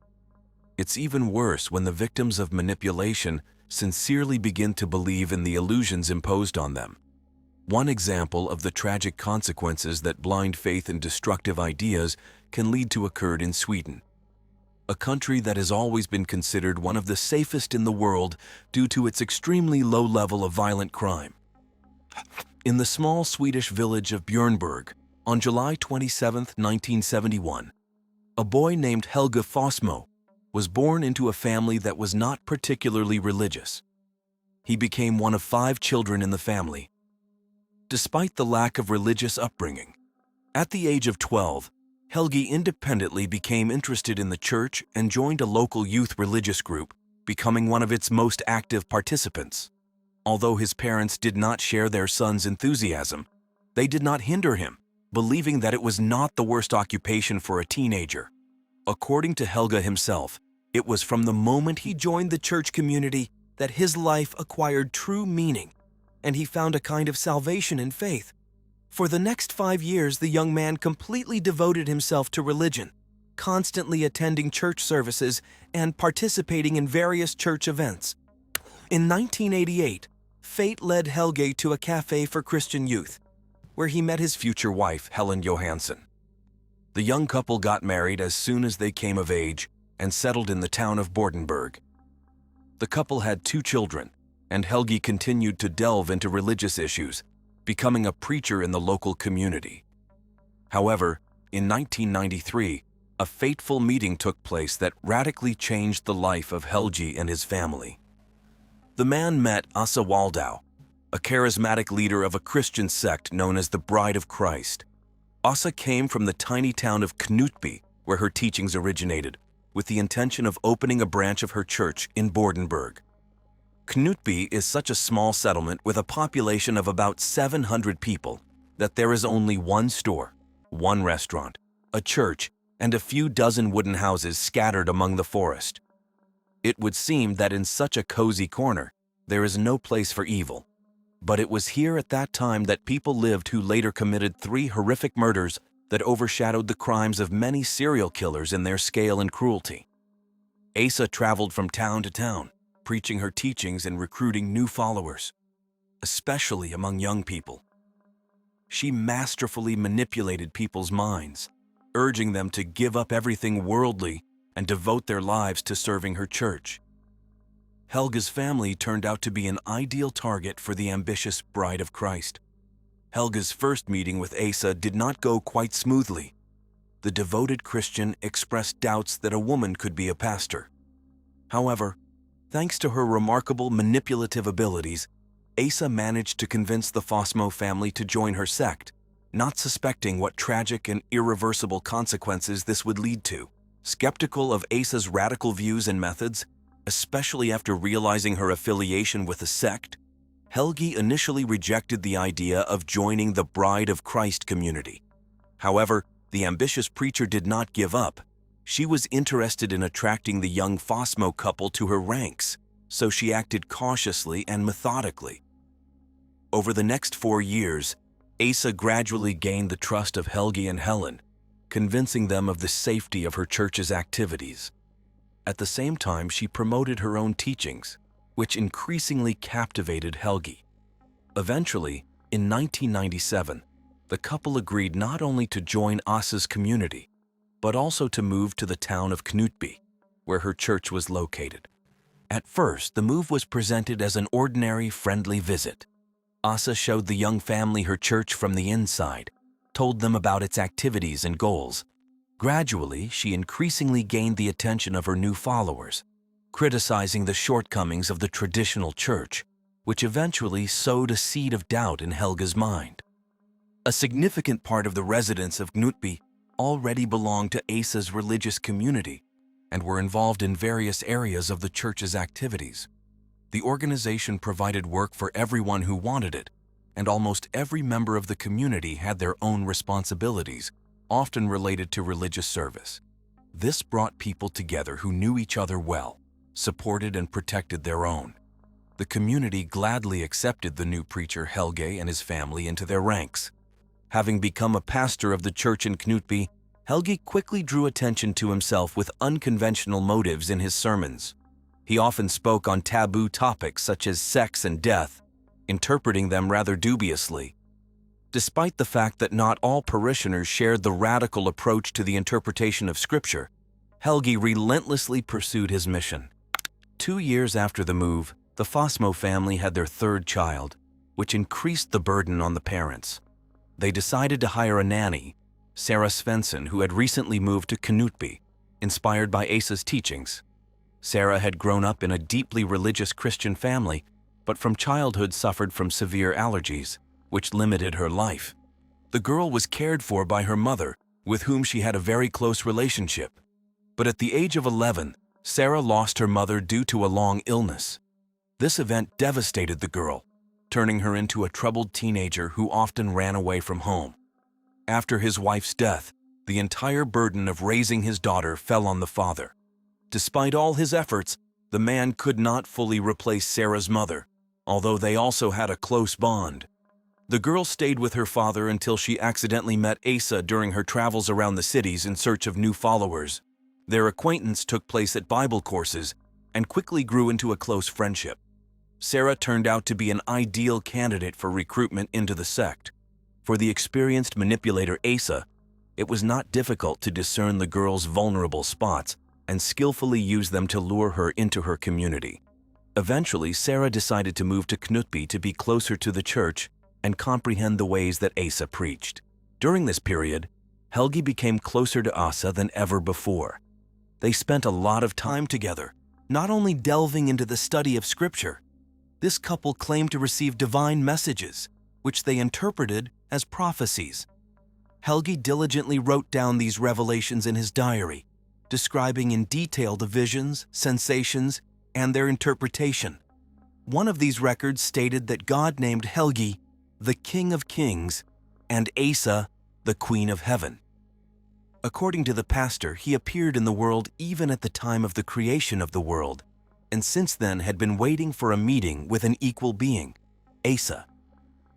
The woman, in turn, insisted that she should marry Helge, because their union would elevate the alternative religion to an incredible height. Both unreservedly believed in these ideas. In 1999, they arranged a kind of sacrament, the wedding ceremony of Helge and Asa. The man gave her a ring with 7 diamonds, because this number has a sacred meaning in many faiths. And all this despite the fact that Helen was still the official wife of the pastor. Of course, such a course of events caused unbearable jealousy on the part of Helen, which led to a rift in her relationship with her husband. Then Asa intervened, She criticized the young wife for jealousy, calling this feeling the most shameful for a true Christian. The sect leader insisted that Helen should change her attitude, otherwise the community would find a way to create serious problems for her, in particular, to take away the house. The intimidated woman was forced to come to terms. The relationship between Helgi and Asa took on an increasingly strange hue. Despite the fact that the pastor was still officially married, he hardly engaged with his family, spending all his time with Asa. This became especially noticeable after their sacrament. The woman constantly showered him with love and praise, attaching him to herself more and more. Asa skillfully used Helgi's devotion not to build a strong relationship or even to separate him from his wife. Her only goal was to establish complete control over the man. Acting insidiously and effectively, she quickly achieved her goal. Helge found himself completely dependent on her. Asa knew everything about him, and sex, which they constantly engaged in, became the most powerful weapon of manipulation. At the same time, the sect leader convinced the pastor that he could literally embody Jesus. All these absurd ideas multiplied like a snowball, and the behavior of Helgi and Asa became more and more outrageous and abnormal. Neither Helen, nor the children, nor other members of the community could influence this situation. Given Asa's manipulative nature, tensions in the Knutby community grew steadily, portending inevitable tragedy. In December 1999, the town was gripped by an epidemic of illness, which did not spare the Fossmo couple. Confined to bed by illness, Helga and Helen were forced to transfer most of the household chores to nanny and housekeeper Sarah Svensson, who miraculously escaped infection. On the morning of December 18th, despite feeling unwell, the couple had breakfast together, after which an exhausted Helgi decided to lie down to rest. Having fallen fast asleep, the man heard a knock at the door through his dream. Upon waking up, he found that his wife was nowhere to be found. It turned out that a concerned neighbor had come to their house, who had not heard any news from the couple all day. Helge assured the neighbor that everything was fine, but he insisted on seeing Helen. The woman did not respond to loud calls, although she definitely had to be at home. Remembering that his wife was going to take a shower, Helgi became worried about her long absence. The men decided to check what had happened. Since Helen did not respond to her name, they had to break the lock with a screwdriver. In the overflowing bathtub, they found the lifeless body of a woman floating face down. The door was locked from the inside, and Helen was still wearing the nightgown she had worn at breakfast. Helgi's eerie scream attracted the attention of several neighbors who ran to the house. Together, they pulled the body out of the water and tried to perform cardiopulmonary resuscitation, but it was too late. 27-year-old Helen was pronounced dead. The autopsy revealed that the deceased woman had a serious head injury that could well have been fatal. The forensic expert suggested several possible causes of death. Obviously, the resulting traumatic brain injury could lead to loss of consciousness and, as a result, drowning of the young mother. Even more questions were raised by the results of a toxicological examination, which revealed an extremely high dose of opioids in the victim's blood. According to calculations, this amount of drugs would be enough to kill Helen, but the woman never took any drugs. Despite all the signs of a possible murder, law enforcement officers classified this case as an accident. They concluded that Helen slipped, fell, and hit her head on the faucet. Sarah Svensson's testimony played an important role in this, confirming every word of the pastor that his wife was alone in the bathroom and no one could kill her. Helgi appeared grief-stricken and sincerely saddened by the loss of his beloved wife. However, those who knew him more closely noticed some strange changes in the behavior of the widower. In particular, he almost immediately got rid of all the things associated with Helen and never mentioned her again, even forbidding the children to talk about their mother. Some suspected that Helen's death was not an accident, but that the unwanted wife was simply gotten rid of so that she would not interfere with ambitious plans. In addition, it became known that the man personally influenced the conclusion of the forensic medical examination. At first, Helgi, citing religious beliefs, demanded that an autopsy not be performed at all, but he was refused due to the suspicious circumstances of the death. Then the preacher insisted on removing information about the presence of opioids in the blood of the deceased from the conclusion. He explained his demand by the desire to minimize the likelihood that his wife could have committed suicide, because it is a sin because of which her soul will not go to heaven. With these dubious actions, Helge allegedly sought to protect Helen's memory and the reputation of his family from shame. Suddenly, during this period, Asa lost interest in Helge. Their stormy romance was cut short when she once again went on a pilgrimage and decided not to return. Unfortunately, the charismatic leader managed to thoroughly brainwash the pastor, who was filled with determination to continue on the path of the sect. Despite the ostentatious grief and tears, Helge very quickly found a new love in the person of Asa's sister, Alexandra Waldau. The relationship between the lovers developed rapidly, greatly facilitated by Helge's high status. At that time, many considered him a person close to God, so they treated him with great respect, which also bribed Alexandra. Already in the spring of 2000, she moved into the pastor's house and soon they got married. However, even a new marriage did not curb Helge's sexual appetites. One woman was always not enough for him, so already in the spring of 2001, he began to actively court the nanny of his children, Sarah Svensson, who still worked in his house. The girl readily accepted signs of attention from such a respected man. Their relationship even received a blessing from the sect leader Asa Waldau. By the time these events unfolded, Helge's relationship with Alexandra had deteriorated. Nanny Sarah, who became the pastor's lover, tried to support him in solving family problems. Helge cynically took advantage of the girl's sympathy, often inviting her to pray together in the church. During these prayer meetings, the man often inclined Sarah to intimacy, insisting that this had nothing to do with satisfying carnal desires, but was a kind of spiritual union and a message to God. So strong was Sarah's belief in Helge's righteousness that she willingly believed these stories and even felt some kind of divine inspiration at such moments. The girl sincerely believed that she was doing a godly deed, although in fact she fell into the trap of a skilled manipulator who covered himself with spiritual values, having goals far from religion. Shortly after the beginning of this relationship, Helge began to voice increasingly contradictory statements. At first, he declared that the Lord was waging his battles on earth, and the pastor himself was his warrior. According to Helge, this mission was not easy, because sometimes it was necessary to remove various obstacles along the way. The man spoke in riddles, and the naive Sarah, who perceived her lover's sermons as divine revelations, willingly believed everything. In fact, Helge was gradually probing the ground for the implementation of his insidious plan. Later, the pastor began to tell that during sex, God sends him important messages about the fate of his second wife, Alexandra. Helge interpreted these signs as a portent of her imminent death. Brainwashing Sarah, he claimed that the Lord had shown him the ideal life companion, herself, the nanny. Moreover, Helge intimidated the girl by saying that he himself could die if his marriage to Alexandra was not dissolved. Although during this period their union was falling apart at the seams, the pastor could not get a divorce due to strict church rules.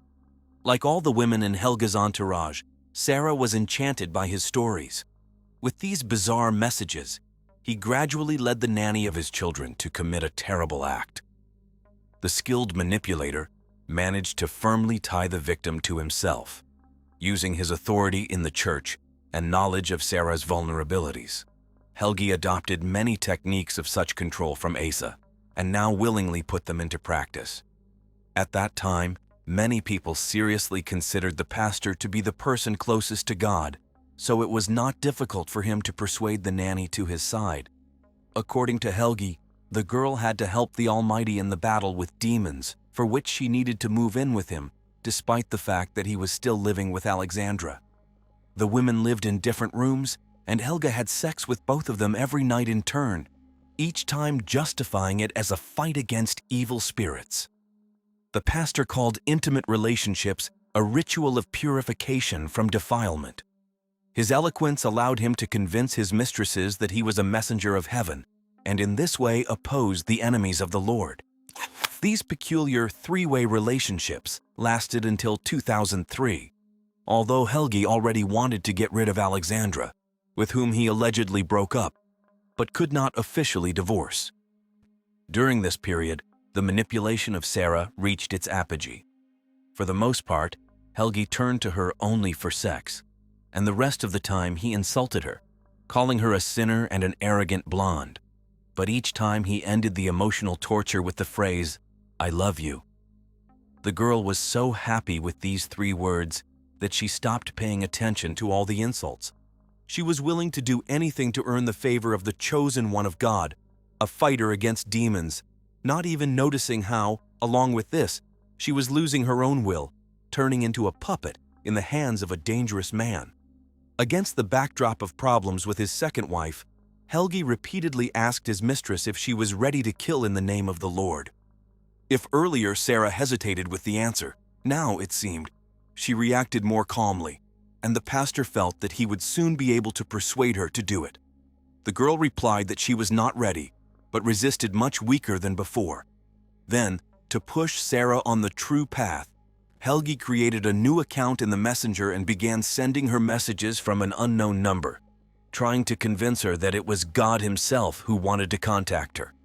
In these creepy correspondences, the girl was told that she had little time left and she had to kill in the name of the Lord no later than November 25th. When Sarah suspected that Helga was behind these messages, he angrily denied his involvement, once again shaming his mistress, accusing her of a lack of faith and sinfulness. Unfortunately, it worked as it had before. Afterward, the pastor began sending Sarah messages that she should become part of the divine plan, sending human souls to heaven. This alleged God claimed that for her, this was the only way to salvation. Helga's manipulations and intimidation led Sarah to begin to fear for her soul and dare to commit a crime. On November 8th, 2003, she broke into the pastor's house and attacked his wife Alexandra, who was sleeping in her bed. Sarah hit her with a hammer, but the woman miraculously managed to survive and fight off the attacker. The reason for the attack was a message that Sarah allegedly received from God via messenger. It contained an order to immediately kill the preacher's wife. Oddly enough, the criminal escaped punishment, probably due to Helga's insistence not to report the incident to the police. Indeed, no record of this event was found in the law enforcement database. Instead of punishment, the pastor expelled his former mistress to live with her own father. However, this did not affect Sarah's correspondence with God in any way, which only fueled her terrifying confidence in the need to kill. Shortly after these events, Helga found a new passion, a neighbor, Annette Lind, who at that time was married to a man named Daniel. Having decided to get rid of a competitor, the preacher began sending messages to Sarah, manipulating her in the same way as before. The frightened girl, seeking salvation, again agreed to take up arms. This time, Sarah prepared more thoroughly.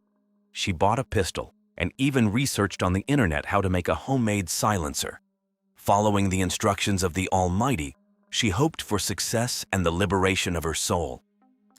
On January 10th, 2004, at 3:30 in the morning, Sarah, keeping in touch with Helga, drove up in her father's car to the area where the pastor lived. Having parked 500 meters from the house, the killer put on a black mask and put on shoes of different sizes to throw the police off the trail. Entering through the unlocked door, the lock of which the organizer of the crime broke in advance, staging a robbery, Sarah crept into the room of 23-year-old Alexandra, who was sleeping soundly. Having shot first in the thigh and then, when the victim woke up and screamed, in the head, the criminal killed the woman. At 4:30 in the morning, Sarah went to the house of the second victim, Daniel, the husband of Helga's new mistress. The pastor knew that the man was left alone that night and told Sarah about it. The doors were locked, so the girl just knocked. When 30-year-old Daniel opened the door, she shot him in the chest without hesitation, and when he fell, once more in the head. Fleeing from the crime scene, Sarah did not suspect that the second victim had survived, Daniel managed to get to the phone and call for help. Arriving at the call, the police found him conscious, so he was able to describe the attacker. At that moment, 32-year-old Helgi was already at the crime scene, allegedly trying to help his neighbor. Helgi accompanied the wounded Daniel to the hospital, where he learned about the murder of his wife Alexandra. The pastor again began to play the role of a grief-stricken husband. The description of the attacker provided by Daniel was rather confusing due to the mask on her face. Gradually, attention focused on Helgi and Sarah. One of the neighbors, whose brains had not yet been washed, recalled similar strange circumstances of the death of the pastor's first wife. Information also surfaced about the hammer attack on Alexandra, during which she nearly died at the hands of Sarah. The bloody fingerprints found at the scene of Alexandra's murder and on the door of Daniel's house became irrefutable proof of the 26-year-old nanny's guilt. Sarah was immediately arrested. At first, she insisted that she acted independently, without anyone's prompting, and then began to claim that she committed crimes in the name of God. During a search of Sarah, a phone was seized, where Helga's number and another unknown subscriber were found. Although no correspondence with the Almighty was found on this device, the detectives came across a call from Sarah's old number. Thorough searches of her house revealed another mobile phone, which stored more than 1,000 text messages with God. These messages contained intrusive manipulation and incitement to murder. After tracking the unknown number, the investigation led to the pastor of the local church. Learning about this, the disappointed Sarah, who sincerely believed in the divine origin of the correspondence, told the police the whole truth. The wounded Daniel's wife, Annette Lind, was also suspected of complicity and arrested, but 2 weeks later, she was released without charge. During the trial, the arrogant Helge denied his involvement and showed no remorse. A psychiatric examination found him sane. The scale of the manipulations was staggering. Having sufficient evidence, the prosecutor's office proved Helge's guilt in inciting the murder of Alexandra and the attempt on Daniel's life. In July 2004, the pastor was sentenced to life imprisonment with the right to parole after 24 years. Despite several appeals that were rejected, Helge will only have a chance for early release in 2028. He was also accused of involvement in the death of his first wife, but was acquitted due to lack of evidence, although the prosecutor is convinced of his guilt. In 2007, while in prison, Helge married for the third time. The identity of his new wife remains unknown. During an interview in August 2006, the imprisoned pastor admitted his involvement in the murder of Alexandra and the attack on Daniel, claiming that several other people were involved in organizing the crimes. However, the case was never reopened. Currently, Helge Fossmo is serving his sentence in the maximum security prison Tidaholm in Sweden. At the trial, a video was shown with a reconstruction of the crime, where Sarah spoke in detail about what she had done.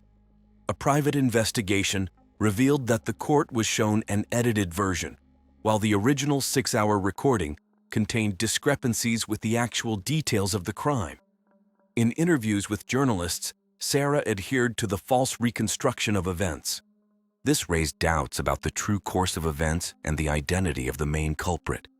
It was assumed that the murderer could be the pastor himself, who shifted the responsibility to Sarah. Sarah Svensson, recognized as insane, was placed in a psychiatric hospital. In 2011, after completing treatment, she was released, as doctors considered her safe for society. In 2020, sect leader Asa Waldau was convicted on 8 counts of assaulting former parishioners and sentenced to community service. The woman changed her last name, moved, and withdrew from church affairs. Thanks to the efforts of doctors, Daniel survived the attack but refused to return to the city, fearing the local church and sectarians. Another pastor of the same church, Urban Feld, was convicted of sexual exploitation of persons dependent on him. Several women from the community whom he called his daughters and manipulated. The moral of this chilling story is that blind faith and fanaticism can lead to terrible consequences, especially when manipulated by ruthless and charismatic individuals. The tragedy in Knutby demonstrates how religious beliefs, taken to extremes, can cloud the mind and push people to the most terrible acts. The main tragedy of this story was not only the murder of Alexandra and the attempt on Daniel's life, but also the ruined lives of all those who fell under the pernicious influence of Pastor Helge Fossmo. Sarah Svensson suffered the most, a young girl who, due to naivety and gullibility, became a toy in the hands of an experienced manipulator. Her sincere faith was cynically used to achieve selfish goals, which led to irreparable consequences. To protect yourself from such situations, it is necessary to always maintain critical thinking and not allow anyone to manipulate your consciousness, even if it is a spiritual leader. You cannot blindly trust authorities and follow instructions that are contrary to morality and common sense. Faith should be a conscious choice, not an instrument of control in the hands of other people. It is important to remember that true religion brings love, mercy, and forgiveness, not hatred, condemnation, and violence. A young Italian woman, Veronica Panarello, faced numerous challenges in her life. At the age of 16, she met Davide Stival at a bar, who immediately caught her eye, and she quickly opened up to him. Despite the 4-year age difference, the couple conversed as if they had known each other for a long time. Despite the girl's youth, they started a relationship. Within 3 months, Veronica was already begging to start a family. The girl had no doubts. She wanted a child from David. He agreed and they moved in together. Soon, Veronica became pregnant. In 2006, when she was only 17 and he was 21, their son Loris was born. It was then that Veronica's family began to experience problems. Constant conflicts with her parents and the desire to run away from home intensified with the birth of the out-of-wedlock child. However, the young girl created a semblance of a family, contrary to the expectations of her elders.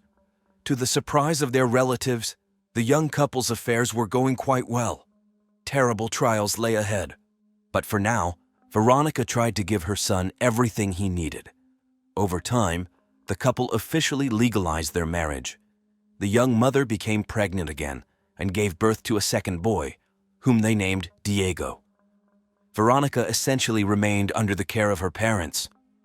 Although Davide worked, his efforts were not enough to provide for his wife and 2 children. The parents from both sides supported the couple in every possible way, primarily financially. Veronica, on the other hand, did not even think about looking for a job, having completely devoted herself to the children and the household. Her husband considered her an exemplary, industrious, neat, and loving wife. The children grew up, having genuinely warm relationships with their mother. She spent all her free time with them, although sometimes it resembled more of a friendship between peers. Probably because of the too early age of motherhood, there is an opinion that Veronica was still in a rebellious mood, which is why conflicts with her parents escalated. The elders believed that she would not become a full-fledged mother if she perceived everything as a game.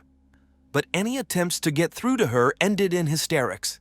The couple lived in a rural area with a population of 10,000 inhabitants, the town of Santa Croce Camarina in southern Italian Sicily, where everyone knew each other. For such a cozy corner, such early motherhood seemed strange. However, no one suspected that this reckless youthful haste would lead to the terrible tragedy that we will tell you about. On November 29, 2014, at noon, Veronica Panarello appeared at the police station. The 25-year-old woman reported the disappearance of her 8-year-old son Loris. According to her, in the morning, as always, she had brought the boy to school. He went inside with the other students. Then she took her younger son to kindergarten. Loris was supposed to be at school until 12:30. When the woman came to pick him up, her son was nowhere to be found. The mother became alarmed and could not find him. Immediately after that, Veronica decided to go to the police and write a statement about the disappearance of the 8-year-old boy. Law enforcement officers immediately contacted the school, but no teacher or employee had seen Loris that day. The students also confirmed that they had not met him either near the school or in class. Some thought that the boy was skipping classes. Others assumed that he could have been kidnapped. However, no one believed that Loris would voluntarily get into an unfamiliar car. He was too smart for that. So the question arose, how could he have ended up on the street if his mother had taken him to the school door and saw him go inside? At that time, her 29-year-old husband, Davide Stival, was working as a driver and was on a trip in Rome. The Carabinieri immediately called him, and the man was shocked by the news. It turned out that his wife had not even informed him.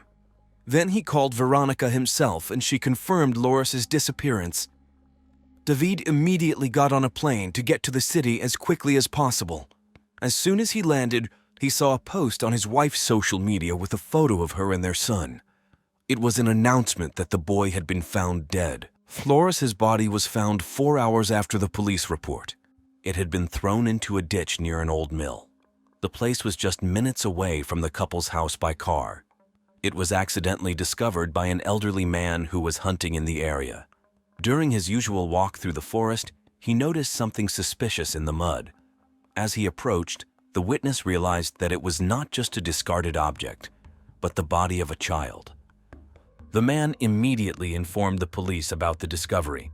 At the scene, criminologists found the child's mutilated body, unnaturally twisted in the ditch, with his pants pulled down and no underwear. Law enforcement officers immediately suspected a sexual motive for the crime. Investigators believed that they were dealing with a child molester. However, unlike typical perverts, he not only raped his victims, but also killed them. This made the criminal twice as dangerous. News of the tragedy quickly spread through the town, sowing panic among the inhabitants. The realization that every child could become a target of a predator instilled fear and forced people to change their usual way of life. The news of the murder in the small village instantly flew around all of Italy. The country's central TV channels talked about the victim. This event became one of the loudest newsworthy events of 2014, stirring up the public. Society demanded that the police catch the criminal as soon as possible and bring him to justice. Meanwhile, detectives, working tirelessly, searched for the monster capable of such an act to calm the community. The investigators working on the case immediately noticed some strange details. The crime was clearly not committed according to the classic scheme characteristic of typical rapists and maniacs. The strangest thing was not even the absence of the child's underwear. After removing it, the criminal put the pants back on the body. Such abusers do indeed often collect the victim's belongings, but they almost never put the clothes back on after taking the trophy. Moreover, no similar cases had been observed in this area before. The police turned their attention to the family of the deceased. Veronica and Davide were decent people. Everyone knew them as a loving young family. Despite the fact that the child was born when the mother was a minor, now she had become an adult woman and really gave the impression of a devoted mother. In any case, under such circumstances, the most valuable information can be provided by the family itself. So the investigators came to talk to the parents of the murdered boy. Here, the police found out that Davide spent very little time at home. Due to his work as a driver, he was with his family for no more than 50 days a month. Almost all the free time, the children were with their mother. Thus, the young woman was constantly left alone, without a husband. It was not easy for her to cope with household chores and raising children on her own. The woman often complained about the difficulties. Against the background of her loneliness, rumors about lovers spread through the town. However, during the check, it was not possible to confirm this information. At the Stival family's house, the police found Veronica. According to Davide, this tragedy had destroyed her. The young mother was constantly crying and refusing to eat. Subsequently, this led to exhaustion. The young woman was taken to the hospital, where she had to be given special IV drips with a nutritious solution so that she would not die. The police saw her during this period. She really looked bad. Veronica was emotionally broken. It even manifested physically. Huge dark circles formed under her eyes and her skin took on an unhealthy pallor. During this period, Loris's younger brother Diego was still living with the family. However, later, the parents took him to his grandparents, as the mother was in an unstable mental state. She did not take care not only of herself, but also ignored the needs of the child. The husband supported his wife all this time and was forced to quit his job. Despite the difficulty with which the Stiefel family was experiencing the loss of a child, the investigators decided to bring both parents to the place where Loris's body was found. The police made video recordings. They believed that this trip could provide useful data. In the video, you can see not even Veronica, but literally the shadow of a person. So hard was she experiencing the loss of her son. Horatio Fedone got on the list of suspects. He was the same elderly hunter who discovered the child's body. The detectives suspected him because the man had led them to the victim, just 4 hours after the boy was declared missing. Of course, it could have been a coincidence, but it was worth making sure how the man managed to find the deceased so quickly. The investigators launched a large-scale check but could not find a connection between the hunter and the evidence. He successfully passed a polygraph test, had a confirmed alibi for the morning of Loris's disappearance, and his fingerprints and DNA were not found on the boy's body. However, the heightened interest in Horatio Fedone led to local residents starting to accuse Veronica of having an intimate relationship with his grandson, and even with him. In the end, after rather harsh checks, all suspicions were removed from Horatio. The detectives were convinced that Horatio had indeed accidentally stumbled upon the boy. He had the misfortune to be in that place just a few hours after Loris was declared missing. At the same time, the investigation ran out of assumptions and leads. No traces indicating the perpetrator could be found, so it was decided to call in reinforcements of Carabinieri from Rome to join the investigation. The new participants in the case, having studied all the materials, believed that the mother was involved in the disappearance of her son. They immediately drew attention to the problems in the relationship between Veronica and her relatives. The grandparents told the investigators that the deceased boy had told them about a strange experiment at school. According to the child, his mother had bought plastic zip ties needed for classes. The boy talked about this literally the day before his disappearance. This seemed suspicious because zip ties are quite a dangerous object and are prohibited from being used in school. When the detectives asked the teachers about this experiment, it turned out that they really had not planned anything like that and would not have needed any cable ties. Eventually, the investigators decided that the child had made them up. But after receiving the report from the forensic experts, the investigators remembered these items. According to the specialists who performed the autopsy, the time of the child's death fell between 9 and 10 o'clock in the morning on the day he disappeared. The cause of the boy's death was strangulation by some foreign object of small thickness, tightened around his neck.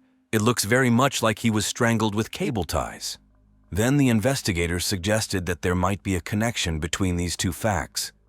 The forensic expert believed that the murder was committed somewhere near the place where the body was found, since the injuries from the fall were received almost immediately after death, or he was thrown out while still alive and died a little later.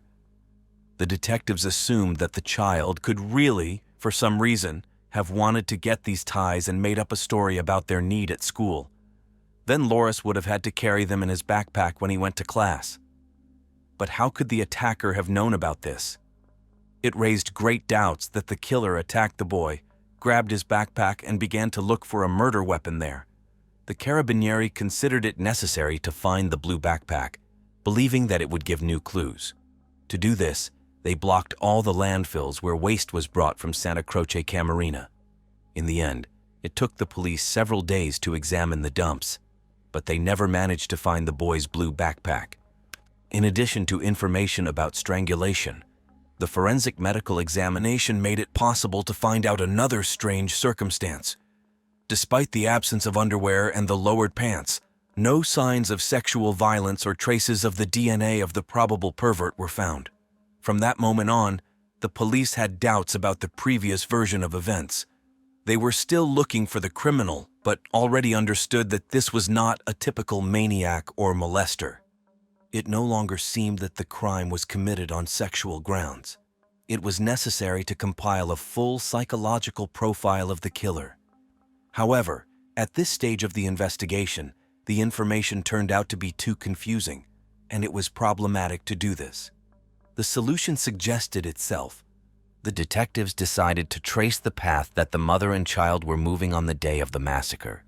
Despite the fact that it was a very small provincial town, Veronica and Loris were moving along the central street, where many houses had surveillance cameras installed. Of course, it took a lot of time to collect and view the recordings. It is clear that law enforcement officers tried to notice a third person following a woman with her son in a black Volkswagen Polo. Perhaps a suspicious car was following them. However, no matter how hard the investigators tried, they could not notice anything unusual that would be of interest to them. However, quite quickly, the detectives drew attention to several strange things. Firstly, they never managed to see the moment when the boy enters the school, although the mother continued to insist that she allegedly took him almost to the threshold of the educational institution. It became clear that Veronica was lying, and they did not reach the school that morning. After viewing dozens of hours of recordings, the investigators saw that only the younger child got out of the car near the kindergarten. The detectives continued to analyze the camera recordings from the entire district in search of clues. So they saw how at one of the intersections that Veronica was supposed to pass, she turned towards the church, not far from which the victim was later found. This seemed strange because for many years before that, she had used a different road. What could have forced the young mother to change her preferences on the very day when her son was found dead? This aroused certain suspicions among the Carabinieri. At this stage, the police officers decided not to disclose the discovered information so as not to startle Veronica, but began to consider the young woman as a suspect. Experienced policemen decided to immediately check the veracity of her words. To do this, Veronica was asked to drive with the investigators along the same route that she used on the day of the child's death so that she could show everything personally. They already knew the route as they had managed to completely restore it with the help of recordings from video surveillance cameras. The woman agreed, and they began to conduct a reconstruction of events. When the police car, together with Veronica, drove up to that decisive intersection where she changed her preferences, the woman lied. The detectives investigating the murder of 8-year-old Loris Stivel began to suspect his mother, Veronica Panarello, after discovering that she had lied about her route on the morning her son disappeared. During the investigative experiment, the woman indicated that she was moving along the usual path, although the surveillance camera recordings showed otherwise. The police decided to search the Stivel family's house and interrogate Veronica at the station. The young mother was outraged to learn that she was considered a likely killer of her own child. She insisted on her innocence, stating that under no circumstances would she have harmed her son. However, the investigators had reason to think otherwise. During the hours-long interrogation, Veronica admitted that she had dropped off her elder son Loris half a kilometer from the school that morning because she was in a hurry. According to her, someone could have attacked the boy on the way. The woman also denied being near the ravines where her son's body was found, assuring that she was not at all familiar with that area. However, the suspect's sister refuted these statements, saying that in childhood they often visited there and knew those places well. Veronica's presence in the crime area was also confirmed by surveillance camera recordings. David Stival, the father of the deceased boy, at first could not believe in his wife's involvement in the murder of their son. After viewing the video recordings, he recognized Veronica and the children, who left the house in the morning. But instead of taking Loris to school, the woman turned him back home. He was no longer visible on the recordings.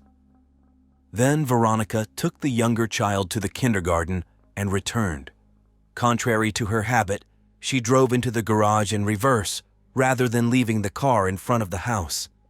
According to the investigators, it was at this time between 9 and 10 in the morning that the crime occurred. Loris was not at school and stayed at home, and when his mother drove into the garage, she was doing something out of the camera's view. Despite all the evidence, Veronica continued to deny her guilt, insisting that she had taken her elder son to school and her younger son to kindergarten, after which she returned home. She suggested that Loris could have been kidnapped right outside the school. But the police did not believe this, because they saw on the video how at 9:23 Veronica left the house again, and just 2 minutes later she was heading towards the old mill, where her son's body was soon found. Returning home at 9:38, she was definitely alone. Given the speed of events, the boy most likely was no longer breathing when he was thrown into the ditch. At 9:41, Veronica was already on her way to her usual cooking classes. She left early to arrive by the start of classes at 10 in the morning and not arouse suspicion. There, no one noticed any changes in her behavior. GPS data from Veronica's phone and car confirmed her movements established by the investigators. Unfortunately, the collected evidence was not yet sufficient for an official accusation, so the young mother was simply placed under arrest, and law enforcement officers continued to search for irrefutable evidence. At some point, it seemed that the suspect was about to be exposed, but suddenly, a policewoman who was on duty near the school turned to the station. She claimed that she had seen Veronica dropping Loris off at the educational institution on the day of the murder. However, the investigators did not trust these statements too much because they contradicted the video recordings. The policewoman could have simply confused the days since Veronica performed the same actions every morning. Meanwhile, the main suspect was behind bars, desperately proving her innocence. But the seeds of doubt had already been sown. When the carabinieri told David about the discrepancies in his wife's route, he also acknowledged her behavior as suspicious and sided with the investigation. The police saw this as an opportune moment to obtain a confession. They understood that the suspect most likely trusted her husband, so they decided to arrange a meeting between them, during which Davide would try to elicit some new details from his wife. After all, Veronica was the only person who had complete information about the events of that tragic morning. David agreed that it was a good idea, but noted that he did not seek his wife's conviction. 1 month after the brutal murder of 8-year-old Loris Stivel, on January 6, 2015, his father David came to meet with his arrested wife Veronica. Despite the fact that according to Italian law he had no right to be in prison, the police made an exception, hoping that it would help solve the crime. Veronica didn't even greet her husband, but immediately asked if he had a microphone for eavesdropping. Davide denied it and proved the absence of any recording devices. In fact, they were not needed because the meeting was being filmed by a prison surveillance camera. The suspect continued to insist on her innocence and version of events. She incessantly repeated to everyone, the police, the lawyer, her husband, relatives who visited her in prison, that she had taken her son to school and did not know what had happened to him next. The detectives could not prove the mother's involvement in the massacre. Even the motive itself raised doubts. Everyone who knew Veronica characterized her as a decent woman who sincerely loved her sons. Of course, there were various rumors, but the investigators checked every word and found no confirmation of the gossip. Veronica was indeed a caring mother. The only lead that seemed plausible to the detectives to explain the crime could be depression or emotional instability. The main suspect was indeed in a very depressed state, which only worsened due to her imprisonment. The investigation had reached a dead end, and it occurred to the investigators to allow the mother to visit the child's grave to say goodbye to him. Veronica was taken to the cemetery, accompanied by a whole motorcade of 10 cars with flashing lights on. It seemed as if a dangerous maniac was being transported through the city. A listening device was installed on the tombstone, of course. The officers were sure that by leaving the mother alone with her deceased son, they would hear an apology or a confession of murder. And Veronica started talking. But these were not at all the words that the police expected to hear. She was sobbing, praying, and swearing that she knew her boy's killer and would punish him. This came as a complete surprise to the carabinieri. Later, she was put in a car to be taken back to her cell. On the way, the young mother suddenly reported that at her son's grave she had some kind of insight. She admitted that she had begun to recall the events of that fatal day, which had previously eluded her memory. However, Veronica was not going to share this with the detectives. Instead, she expressed a desire to meet with her husband again. On November 6, 2015, David visited Veronica again. Of course, like all visits behind prison walls, this meeting was also recorded. This time, the main suspect admitted for the first time that she thought she had not taken the child to school at all on the day of his disappearance. The woman complained about difficulties in expressing her thoughts as she found herself in an unusual state. According to Veronica, that morning she seemed to have fallen out of reality, and everything around her seemed shrouded in fog. From her fragmentary memories, she was able to recreate how she took her younger son to kindergarten and then returned home, where Loris was supposed to be. She left her elder son at home because he did not want to go to school. But when she returned, Veronica did not find the boy. Being in a strange state, she thought that she had already taken him to school, but realized her mistake when she came to pick up the child from school, and he was not there. The police, of course, did not believe the new version, but were convinced that they were moving in the right direction.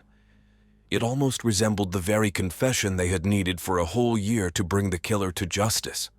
They considered her excuse of memory loss an attempt to mitigate her guilt and get a shorter sentence than she deserved. However, not everyone shared this point of view, since the woman's condition really caused concern. Unfortunately, the younger son was still too young and could not testify to the police about whether he had seen his brother that day. Despite their confidence in Veronica's involvement in the murder, the Carabinieri decided to meet her halfway and suggested going home in the hope that it would help unlock new memories. She was led through the rooms, which remained unchanged from the day of the boy's death. When the main suspect entered Loris's room, something theatrical began to happen. She started speaking in her son's voice and reproducing the dialogues that she allegedly had with him that morning. The detectives saw how emotionlessly she was doing it, and at that moment they became convinced that before them was a true pathological liar and manipulator who was once again trying to lead the investigation away from the truth. But could she, being in her right mind, have been deceiving everyone for more than a year? During this time, dozens of specialists had spoken with the suspect. Despite the fact that the police officers were not sure about the reliability of the new version of events told by the young mother, many still believe in it to this day. According to Veronica, after returning home from the kindergarten, she started washing baby bottles. Her elder son Loris did not want to go to school, so the woman allowed him to spend the whole day at home. While the mother was doing household chores, the boy was in his room. Veronica did not hear anything suspicious, but when she entered her son's room sometime later, she saw his blue body with cable ties tightened around his neck. The child had probably been playing with them and tried to tighten them around his neck. The ties were connected to each other like a necklace. As the woman recounted, her son froze with frightened eyes. He was pulling on one of the ends of the ties, thinking that this way he would be able to open them, but in fact, he was only tightening the deadly trap even more. The mother knew how they worked, but realized that she would not be able to tear them apart with her hands, so she ran to the kitchen for scissors. When the story's heroine returned and cut the fatal ribbon, the boy was no longer showing signs of life. He had lost consciousness and was not breathing. According to Veronica's confession, she had a panic attack. She immediately took her cell phone and tried to dial the emergency service number. However, she was shaking so much that she simply could not dial the number. Her fingers were missing the buttons, and the numbers were blurring before her eyes. After all this, Veronica realized that she would be the one blamed for what had happened. Being in an inadequate state, she decided to get rid of her son's body. Later, the forensic medical examination confirmed the presence of scratches on the child's face and neck. They resembled real attempts to tear off the cable ties from him with fingernails. Unfortunately, the ties had cut too deep into the skin, so it was impossible to tear them off with hands. According to the investigators, in a panic, the mother could have pulled on one of the ends of the ties herself, which further aggravated the situation and finally cut off the access to oxygen. At this stage, the police decided to clarify the information and, if possible, awaken new memories, so Veronica and Davide were again taken to the place where Loris was found. Here, the mother admitted that she had indeed thrown the child into the ravine, but continued to deny that she had dealt with him herself. she still could not explain why the boy had no underwear. This circumstance did not fit into her story in any way. It also raised great doubts as to why an 8-year-old intelligent child would put these ties around his neck, tighten them more and more, and not even call for help. Later, the suspect recalled that the ravine turned out to be too deep, so the pants accidentally slipped off the body, and it twisted as the boy rolled to the bottom. At the trial, the prosecution tried to refute the mother's confession. Her uncharacteristic behavior was the most alarming.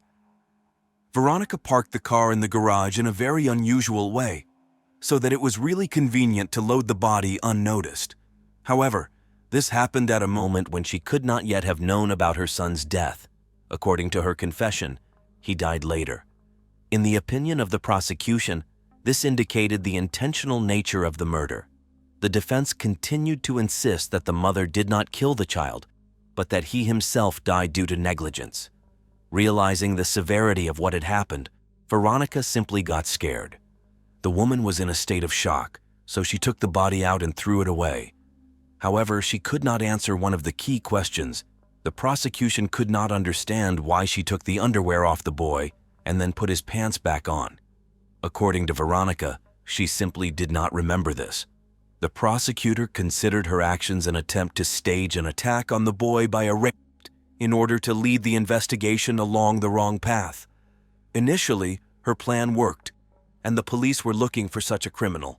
But later they realized that it was part of the staging. During the trial of this case, an unexpected plot twist emerged. Veronica admitted that Loris was killed by the boy's grandfather on his father's side, named Andrea Stiefel. She allegedly had an affair with her husband's father. That day, the child caught them having sex and began to threaten that he would tell his father everything. Andrea Stiefel, the boy's paternal grandfather, allegedly attacked his grandson in a fit of anger and strangled him. Despite this strange turn of events, law enforcement officers were forced to check the accused's statement. They turned to the surveillance camera recordings again. Thus, the investigators found out that none of the men had entered the house that morning. However, in the footage where Veronica was leaving the house around 9:30, a dark silhouette was indeed visible in the back seat of the car. The Carabinieri were forced to involve specialists for the analysis of the video recordings, but they claimed that it was not the shadow of a person, but glare on the car windows. Andrea Stiefel himself denied both the connection with his son's wife and the murder of his grandson. He stated that this was another lie of a crazy woman. The grandfather had a confirmed alibi. In addition, there was no correspondence or even calls between the so-called lovers, which also refuted Veronica's words. Therefore, no one believed this new version of the defendant. Veronica's behavior suggested that the investigation was dealing with a person with mental disorders. Her strange behavior was emphasized by all the officers and specialists who communicated with her. One of the detectives recalled that during one of the interrogations, the woman suddenly began to sing, and also repeatedly her calm and loud speech changed to an indistinct mumbling under her breath with a blank look. Veronica seemed to periodically fall out of reality and could start smoking an imaginary cigarette. The defendant's mother said that Veronica had previously had mental problems. From an early age, she was repeatedly sexually abused by boys. At the age of 14, the girl tried to take her own life by drinking bleach after a quarrel with her school friends. The following year, she tried to hang herself in a greenhouse. Veronica underwent treatment in a psychiatric clinic. Once she called her mother and asked her to pick her up because the paramedic had allegedly raped her. But these accusations did not receive any confirmation, and no one believed the girl. A psychiatric examination showed that Veronica acted in a cold-blooded, prudent, and cruel manner. No serious mental disorders were found in her that would allow her to be declared insane. The trial lasted a whole 4 years due to constant postponements and additional investigations. Based on the results of the trial, she was found guilty of premeditated murder and concealment of the body. The judge sentenced her to 30 years in prison. After that, another performance took place. Obviously, the child's grandfather, whom Veronica referred to as the criminal, was in the courtroom. The defendant did not agree with the verdict, So she stood up and again began to accuse the man of all those absurd things that she had already voiced earlier in court. She was removed from the courtroom and sent behind bars. Veronica is still in prison, keeping the terrible truth of the death of the 8-year-old boy, which we will probably never know. However, most of the investigators who worked on this case believe that it was not an accident, but a planned, brutal murder. Probably, on that day, the son did not want to go to school. This had happened before. It was not the first case of him skipping.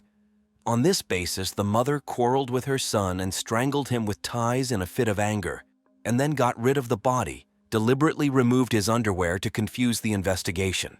But since the ties were purchased in advance, perhaps it all looked even more ominous and indicated the planning of the murder. The boy's father stated after the trial that his life was destroyed because he had simultaneously lost his son, wife, and job. The man is still not sure that it was Veronica who killed the boy. He did not understand what could have been the reason for killing his son. David had never seen his wife display violence towards the children. She had always been a caring mother. Now he is trying to live for the sake of his younger son, in whose upbringing his parents are helping him. The story of Veronica Panarello and her son Loris is a tragic tale of how impulsive decisions, lack of maturity, and emotional instability can lead to devastating consequences. This case serves as a cautionary tale for all parents about the importance of responsible parenting and the need to overcome one's own psychological issues for the safety and well-being of their family. The main cause of this tragedy was Veronica's inability to cope with the challenges of motherhood at such a young age. Her emotional immaturity, possible mental disorders, and lack of proper support from loved ones created a dangerous combination of factors that ultimately led to the child's death. To prevent such tragedies, it is crucial that young parents have access to the resources and support necessary for raising children. This includes parenting education, emotional support, counseling, and assistance in case of psychological issues. Society as a whole should pay more attention to the mental health and well-being of families, especially those facing additional challenges such as early and unplanned pregnancies. Meet the Duane twins, Allison and Ann. The women were born in Utica, New York. In 1978, they also had an older sister named Amy who was 3 years their senior. When the twin girls were 5 years old, their mother Miriam passed away, leaving them to grow up without maternal love and care. The girls were twins, almost identical in facial features and personalities, but there were differences between them. Allison had a more dominant personality and was a leader, while Anne, unlike her sister, was more reserved, balanced, sweet, and kind. Like all twins, the girls did everything together, were inseparable, and sometimes it seemed abnormal how well they could sense each other, as if they had telepathy between them. They could understand what the other needed at any moment, or what the other was about to say before she said it. They were very close and loved each other dearly, but at the same time, there was a kind of toxic, perverse relationship between them, bordering on hatred. Those who knew the twins were amazed at how they could sense each other. If one started to speak, the other could finish her sister's sentences, but throughout their lives, the sisters would fight each other like crazy. Their lives were full of ups and downs, quarrels and terrible fights, then moments of love, and then it would all repeat. Of course, the absence of their mother left an imprint on them, but time passed, the sisters grew up, and in their teens, the girls became interested in yoga, which should have had a beneficial effect on the twins, calming them down and stopping their fights. Indeed, externally, everything seemed quite peaceful. The twins' fascination with yoga led them to the idea of starting their career by opening a joint yoga studio. They found a suitable place around Palm Beach, Florida, invested money, and in 2008 they opened a studio for those who wanted to practice yoga, called Double Power Yoga. This studio opened in 2008, existed for a fairly long period until 2014. The studio immediately became popular. Within 2 months, the yoga school had gained fame in the city, attracting a large number of people who wanted to practice, and the sisters became recognizable personalities, making acquaintances with influential people. The twins' business brought in a good income, and over time the sisters bought identical Porsche cars, which they drove around the city. The girls started living in an elite high-rise building in Palm Beach, dressing in fashionable salons, and continued to spread the idea of practicing yoga, telling everyone how much yoga can help in life. The sisters said that their yoga studio in Palm Beach was the heartbeat of the entire area. The yoga school was thriving, but behind the scenes, where outsiders couldn't see, the relationship between the sisters remained the same as in childhood. They quarreled and fought like teenage girls. As the twins' yoga studio was gaining popularity, they were approached with an offer to star in a reality show that would be about the studio run by twins, as well as about all the dramas in their lives. But for some reason, the release of this project stalled, but the producers, convincing the sisters that the show would definitely be released and that it would be necessary to show the sisters' success, persuaded the girls to rent a more beautiful and spacious premises for yoga classes, and the sisters followed this advice. Despite the fact that the show never materialized, the twins moved to a studio that was more pleasant for them, but the maintenance costs increased and they could no longer fully cover them. Getting a good fee for participating in the show didn't work out for the sisters, and the bills were huge. They gradually began to get into debt, which further aggravated the situation, and in 2014 it was decided to close the studio. The sisters closed the studio in a very peculiar way. They just left. The sisters just abandoned the classes, didn't show up at the studio, didn't pay the employees, didn't return people's money for their participation. And this angered society and turned it against the sisters, because those who came to practice at the studio felt simply robbed. Therefore, the twin sisters left the city and moved to Utah Park City, Utah, and also changed their names, as they planned to write a book in the future, and their names were too well known and frequently appeared on the internet. Because of the failure with the yoga studio, the sisters wanted to start from scratch. Allison changed her name to Alexandria, and Anne became Anastasia. Having settled in a new place, the girls opened another yoga studio, but they no longer had the same success as the first time. Their studio failed, and as a result, the twins found themselves in debt for $150,000 and became bankrupt. At the same time, the relocation, debts, and bankruptcy were accompanied by stress and worries, and the twins began to quarrel more than usual, and to relieve stress, they began to resort to alcohol more often. According to eyewitnesses, while the girls lived in Utah Park City, neighbors repeatedly called the police on them because the sisters drank a lot, loudly argued, and fought. Apparently, the twins were going through very difficult times during this period, were depressed, experiencing depression, and they didn't like living in Utah, so in the end, they packed all their things and went to the most beautiful place on earth, Hawaii. This was in 2015, and interestingly, when the twins said they were going to Hawaii, they added that they were going on a real pilgrimage, ride through holy places, and want to search for the meaning of life. But as soon as the sisters reached their destination, they again faced problems and got into trouble. One time, or rather on Christmas Eve, Alexandria and Anastasia decided to celebrate Christmas in a fun way. As usual, they didn't know when to stop with alcohol. The feast took place in a restaurant where the girls got pretty drunk and, of course, quarreled. Having decided to go home, they, however, did not stop arguing and already near the car began to swear so fiercely that they lost control and drove into a ditch. This happened very close to the restaurant, and the consequences could have been very serious. Fortunately, when the police arrived at the scene, the sisters had already gotten out of the car safe and sound. However, instead of calming down, they continued to swear and even began to insult the restaurant owner. Not understanding what was happening and why they were so angry with him, the sisters, in their drunken frenzy, even threatened him with violence, saying, "We will send the mafia to you. Let them deal with you." Of course, such behavior did not go unnoticed. The police detained the belligerent sisters for hooliganism. As a result, a fine, and it seems a certain sobering up, because after this incident they seemed to calm down a little. Further events showed that pleasant changes also took place in the life of the twins. In 2016, they both found boyfriends and started dating guys. For Alexandria, it was Lonnie Dickerson, and Anastasia started a relationship with Federico Bailey. It would seem that personal life was getting better and the sisters finally found their happiness. But not everything was so cloudless. Once Federico and Anastasia decided to go on a hike, Alexandria was supposed to stay at home. While preparing for the trip and stocking up on groceries at the supermarket, Anastasia accidentally took her sister's credit card instead of her own. Deciding not to use someone else's card, she went back home to get her own. But suddenly Alexandria for some reason changed her mind and decided that she also wanted to join the hike. It is worth noting that Federico, unlike the sisters, perfectly understood the problems associated with alcohol and tried to protect the girls from unnecessary temptation. Therefore, during this trip, he strictly forbade taking any alcoholic beverages with them. But Alexandria, as always, did her own thing. She secretly took a bottle of wine with her and hid it well in the car. When Federico discovered the forbidden alcohol, he was very upset and disappointed. This find caused considerable tension between the participants of the hike. Anastasia, in turn, got angry with her sister for such an irresponsible act. As we can see, even on vacation, in the company of their loved ones, the sisters could not get rid of their old habits and again found themselves in the epicenter of conflict. It would seem that a bottle of wine is a trifle, but it is from such trifles that serious problems often begin. And something tells me that this incident was just the tip of the iceberg. What other surprises did the Duane sisters have in store for their companions during this trip? I will note that after that tense scene with the wine, the company, which consisted of sisters Alexandria and Anastasia, as well as Anastasia's boyfriend Federico, finally reached their destination.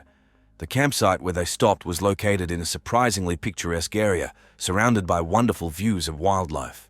While the girls were unpacking their things, Federico decided to freshen up after the long road and went to the nearest spring. However, when he returned to the camp, he was surprised to find that neither the sisters nor their car were anywhere to be seen. It's hard to even imagine what he felt at that moment: confusion, anxiety, perhaps even fear for his companions. As it later turned out, while Federico was away, Alexandria and Anastasia for some reason decided to get in the car and drive down the road that led to Hana. This highway, by the way, is considered one of the most beautiful in the world, but at the same time one of the most dangerous.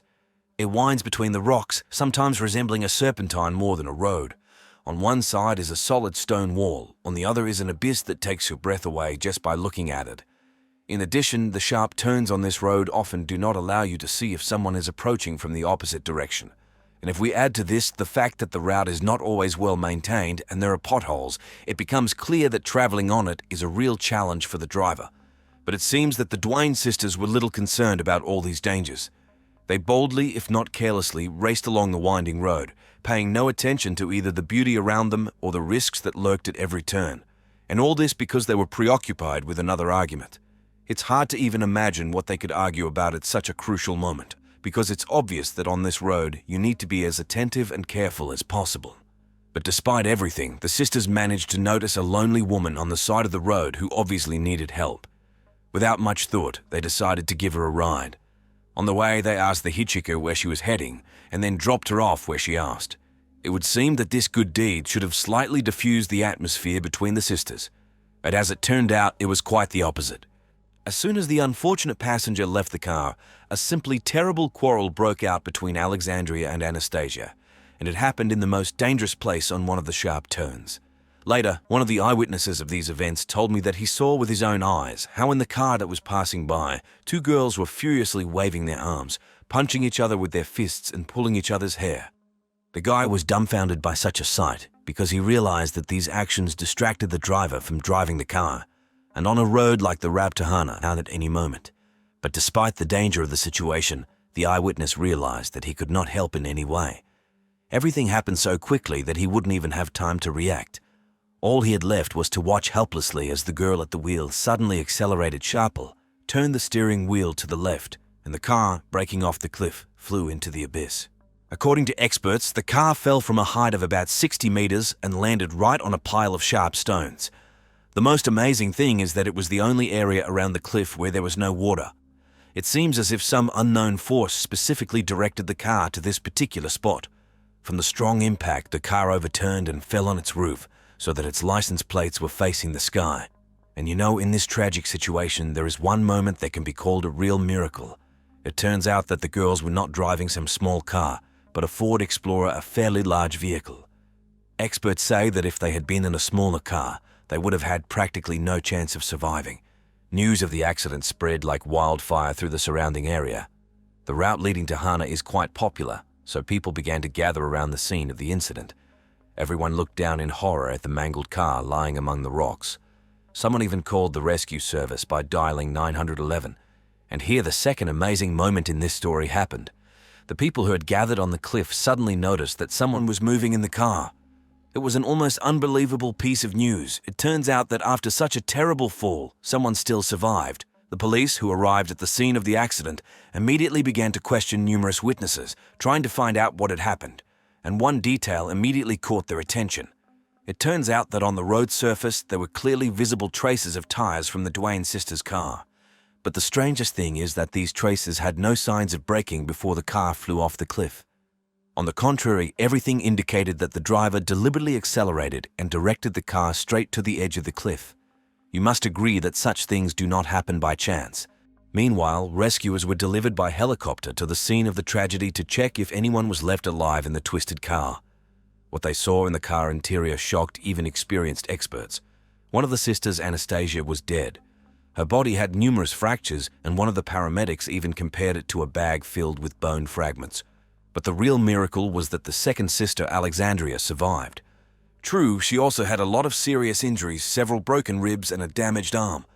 But despite everything, when the girl was pulled out of the wrecked car, she was able to stand on her own feet. And here we come to the most mysterious moment of this story.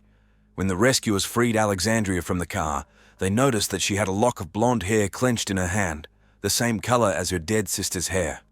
Most likely, this hair was torn out during the fight that the random eyewitness saw shortly before the accident.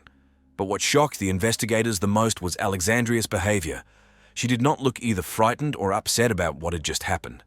It seemed that the girl was not at all bothered by the fact that she had just miraculously escaped after the car fell from the cliff. And most oddly, she never once asked about her sister's condition, did not ask if Anastasia had survived. Alexandria did not cry, did not sob, did not show her emotions at all. You must agree that such a reaction is on the verge of normal, and it was this that made the investigators wonder. Does this terrible accident hide some terrible secret? Perhaps what happened on the road to Hana was not an accident. After that fatal accident, Alexandria was immediately taken to the hospital, and it was there that she was found by the police, who arrived to conduct an interrogation.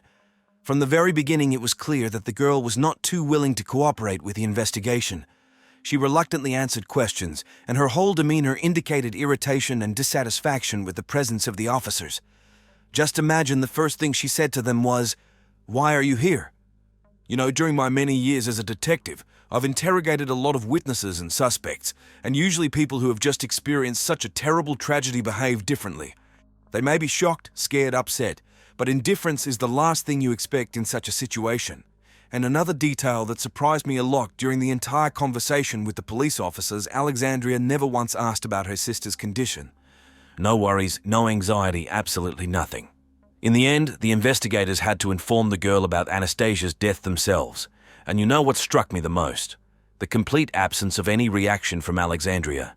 She listened to this terrible news with a completely empty, indifferent look, without a hint of emotion. You must agree that this is more like the behavior of a person who has long come to terms with the loss, and not one who has just lost the closest person in an instant. But Alexandria's strange reaction is not the biggest surprise in this story. When the twins' father found out about the tragedy, his first words were, "It's a pity that the wrong sister died." That's right, you didn't mishear, the man actually regretted that Anastasia died in the accident and not Alexandria. Such an attitude towards one's own children is, to put it mildly, alarming. Meanwhile, the police continued the investigation and quickly found out that the sisters were fighting right in the car before the accident. This information made the investigators wonder, was the car's fall from the cliff actually Alexandria's deliberate act? Maybe she purposely directed the car towards the abyss to get rid of her sister. Even more suspicions were aroused by the results of the tests, which showed that the level of alcohol in Alexandria's blood was 3 times higher than the permissible norm. That is, the girl was actually heavily drunk behind the wheel and had no right to drive at all, let alone go on such a dangerous trip.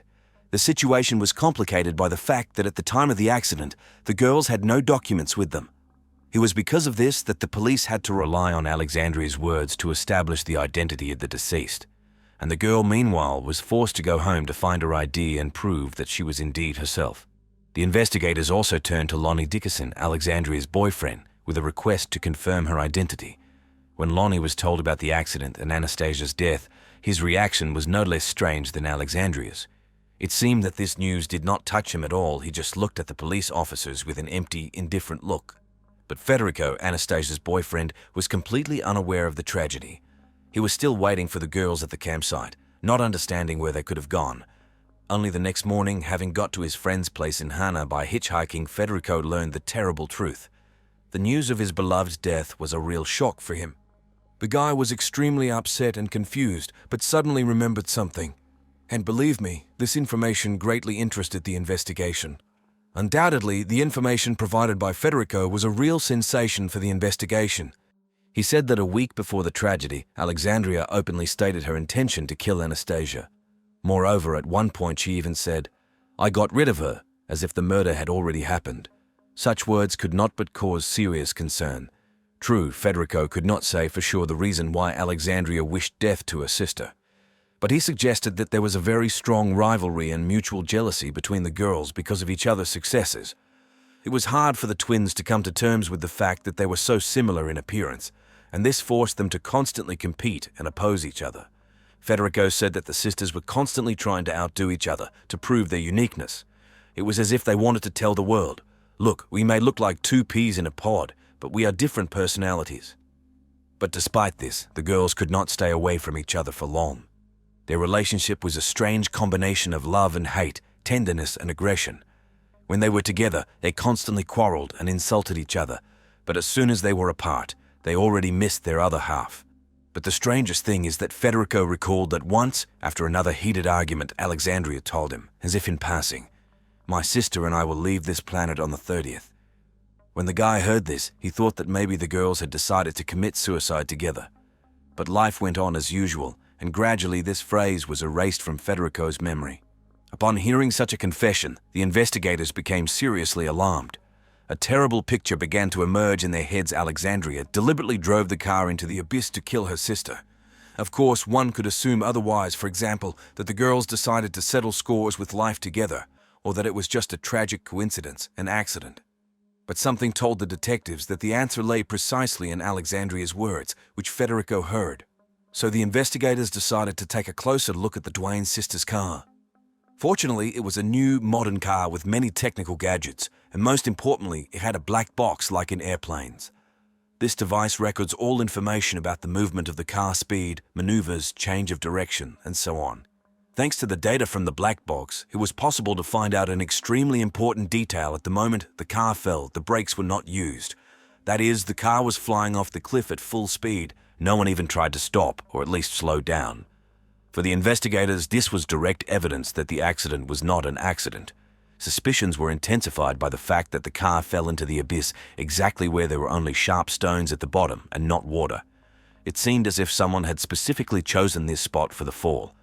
Moreover, it was here, on this stretch of road, that for some reason there was no protective fence. Everything seemed to come together for the implementation of someone's sinister plan. Experts made another interesting conclusion. Alexandria survived thanks to the deployment of airbags. But Anastasia was not so lucky. She jumped and bumped a lot in the cabin during the fall.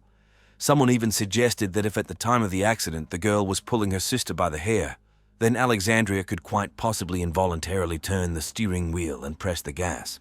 Having received such testimony and evidence, the investigators decided to bring an official charge against Alexandria. There was only one question left: what motive pushed the girl to such a terrible act? It turns out that shortly before the tragedy, Federico and Anastasia were planning to open their own business on another Hawaiian island. And here we come to a possible motive for the crime. According to the testimony, Alexandria was extremely dissatisfied with the fact that her sister was going to leave her. The girl was so strongly opposed to parting with her twin that she may have decided to resort to the most radical measures. Having gathered all the circumstantial evidence, the investigation was finally able to bring an official charge against Alexandria, the intentional murder of her sister, that is, a second-degree crime. But when the police arrived to arrest the suspect, it turned out that she had already fled the house. It seems that the girl somehow guessed about the possible arrest and decided to hide from justice. But Alexandria apparently forgot about one simple thing: Maui is an island, and you can only leave it in two ways, by sea or by air. So it wasn't too difficult for the police to find out that the girl had booked a plane ticket and that her flight was about to depart. And you know, sometimes fate can be surprisingly ironic. By some coincidence, it was on this plane that a mechanical malfunction occurred and the departure had to be postponed. So instead of being hundreds of kilometers away from the crime scene, Alexandria was forced to stay very close, but she went to wait it out in a nearby hotel. And there she was eventually found and arrested by the police. During the preliminary hearing of the case, Alexandria did not plead guilty to the murder of her sister. And here I would like to draw your attention to one detail. In the footage from the courtroom, you can see that the suspect's hand was not bandaged, although she had previously complained about an injury. Some of those present even suggested that Alexandria could have exaggerated the severity of her injury in order to arouse sympathy from others. The day of the substantive trial came. A large jury gathered on Maui, and Alexandria was officially charged with killing her sister. For this, the girl was taken to Hawaii to personally face justice. The process began on January 29, 2018. At first, Alexandria looked very excited and scared. No wonder, after all, she was facing life imprisonment. One of the key witnesses in this case was the same random passer-by who saw with his own eyes how the sisters were fiercely fighting in the car shortly before the accident. The man described in detail what he saw, how Anastasia pulled her sister by the hair, pulled her head to herself and punched her with her fists. This testimony formed the basis of the defense's version, according to which Alexandria, being behind the wheel, could have lost control of the car from pain and shock. Allegedly not seeing the road clearly due to her sister's attack, the girl could have unintentionally directed the car into the abyss. Then Federico, the deceased Anastasia's boyfriend, was questioned on the witness stand. He spoke about Alexandria's strange and disturbing behavior after the tragedy. According to him, the girl tried to establish closer contact with him, suggested taking a shower together, began to wear her sister's things. Federico admitted that he was shocked and repelled by such actions. Despite the outward resemblance to his beloved, he categorically refused to get close to Alexandria. But despite all this testimony, the suspect's lawyers insisted that it was Anastasia who caused the fatal accident. Allegedly, by attacking her sister, she provoked her to rash actions. The defense also referred to the results of the examination, according to which the car's wheel was changed shortly before the accident so one of the tires was completely smooth. Given that the road was wet that day, and the sister's car was initially swaying due to the fight inside the cabin, it could well have happened that Alexandria simply could not cope with driving on the slippery road. So the court faced a difficult question. What really happened that fatal day on the road to Hana? Was the accident really an accident caused by a combination of factors, or was there a malicious intent behind it? And most importantly, is Alexandria guilty of her sister's death? The answer to these questions was to be given by the jury. So after hearing all the available evidence, the judge reached a conclusion and announced his decision. According to it, Alexandria was not responsible for the accident and the death of her sister, and therefore she was immediately acquitted. In the judge's opinion, the accused lost control of the vehicle, and perhaps she did indeed turn on the left turn signal. But even if she did, the evidence shows that the car was being heavily shaken from side to side due to the fight inside the cabin. The judge noted that the mere probability that Alexandria could have driven the car into the abyss is not sufficient for a guilty verdict. This requires strong and indisputable evidence of intent, and in this case they were absent. Instead, eyewitness accounts and expert findings rather indicated that the accident was the result of a fatal coincidence of circumstances: bad weather conditions, a slippery road, lack of fencing in a dangerous area, and most importantly, a merciless fight between the sisters that distracted the driver from driving. As a detective, this court decision seems rather controversial to me. Is it possible to exclude intent in a situation where one sister openly threatened to kill the other? Can it be considered an accident that the crash occurred in the very place where there were only sharp rocks below? After all, isn't it strange that Alexandria, despite the death of her twin, behaved as if nothing special had happened? These questions will probably never have unambiguous answers. Opinions on Alexandria's guilt were divided. Some consider her a completely innocent victim of a tragic coincidence. For others, she remains the main suspect who managed to escape punishment by cunning. Alexandria herself insists on her non-involvement in what happened. According to her, she misses Anastasia very much and is deeply saddened by everything that happened. But whether she can be believed is another question.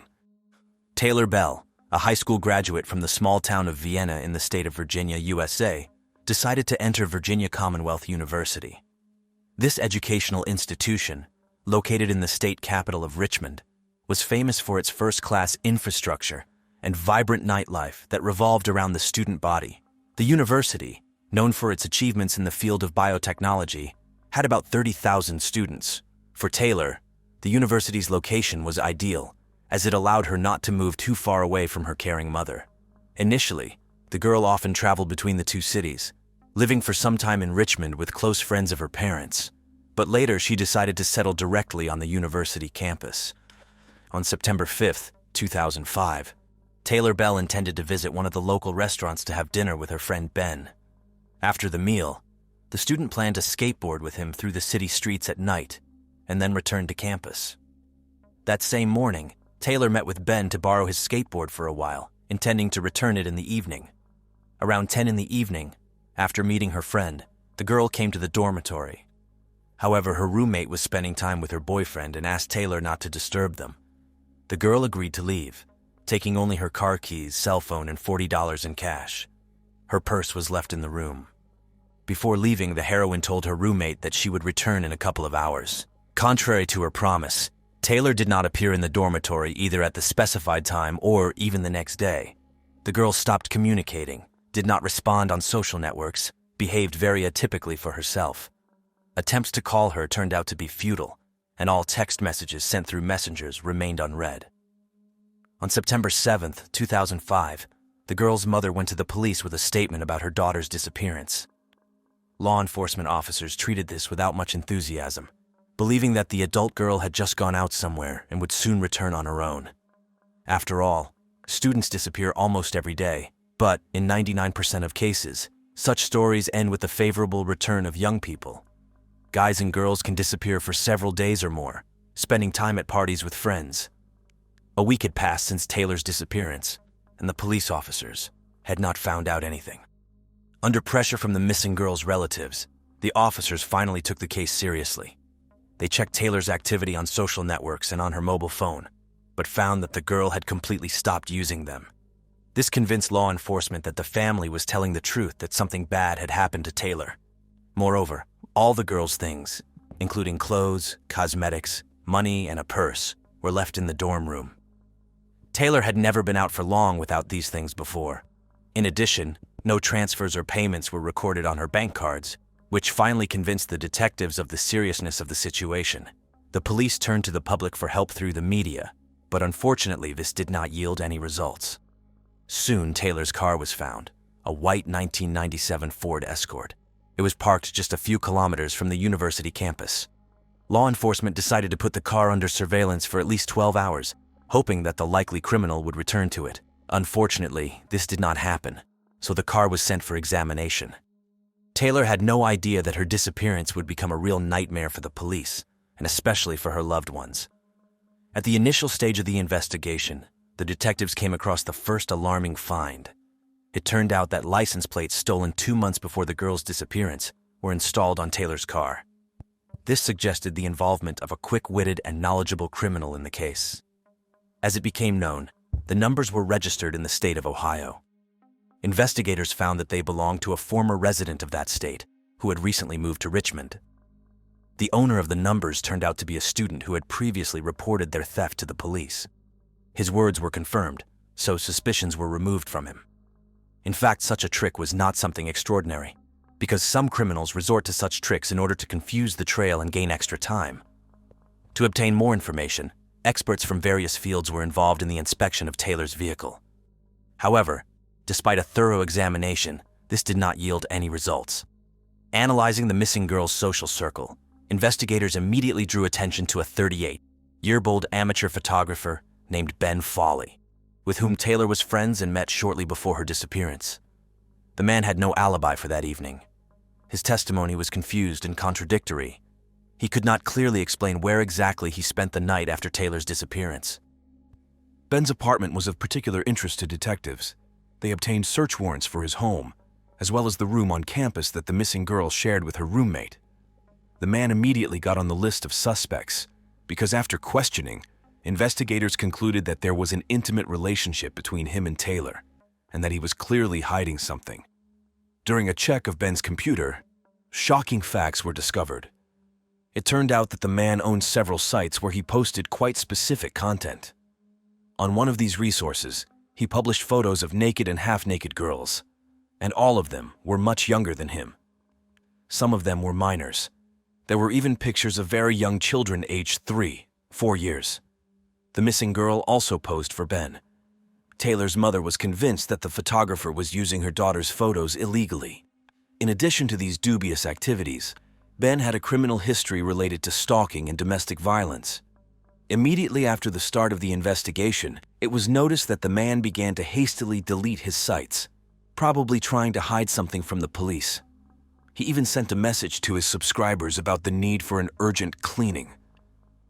It should be noted that Taylor lived in the early 2000s, when young people were just beginning to actively use the internet. It was all new.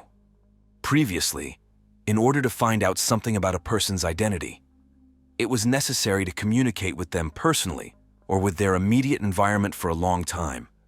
However, the example of Taylor and Ben clearly demonstrated to detectives how easy it is to obtain valuable information about a person from social networks. Studying the girl's digital footprint on the internet, the police paid attention to her profile on the suspect's website. Here, Taylor appeared completely different than in real life. Instead of a self-confident, sociable, and active girl, she seemed a frightened and withdrawn person. Judging by the restrained description in the profile, she was looking for new acquaintances in Richmond, since she had recently moved and did not know many people in this city yet. Investigators managed to find out that Taylor last logged into this site on September 4, 2005, less than a day before her disappearance. That day, the girl actively corresponded with several friends. Basically, these were light, easy conversations with jokes. Already after Taylor disappeared and people began to worry about her, a huge number of messages with words of love and support were sent to her address. Numerous friends of the girl by correspondence sincerely wished that she would return home as soon as possible, safe and sound. They did not even suspect what the heroine of this story really had to go through. Police uncovered the main suspect's dark secrets step by step, and there turned out to be quite a few of them. Having analyzed the history of correspondence over the past few months, the detectives concluded that most of Taylor's online communication consisted of dialogues with Ben. As it turned out, very frank conversations took place between them, from which it followed that the couple had an intimate relationship once, and this happened even before the girl moved to the campus in Richmond. The missing girl's friend reported that after intimacy with Ben, Taylor no longer wanted to maintain an intimate relationship with him, but continued to communicate as a friend. Also, police officers noticed that after the start of the investigation, Ben began to hastily delete and edit his messages, which only increased their suspicions that the man had something to hide. The relationship between Ben and Taylor also included shooting explicit photos. Even before moving to Richmond, the girl repeatedly visited Ben. For meetings, they chose unusual locations, for example, abandoned old buildings.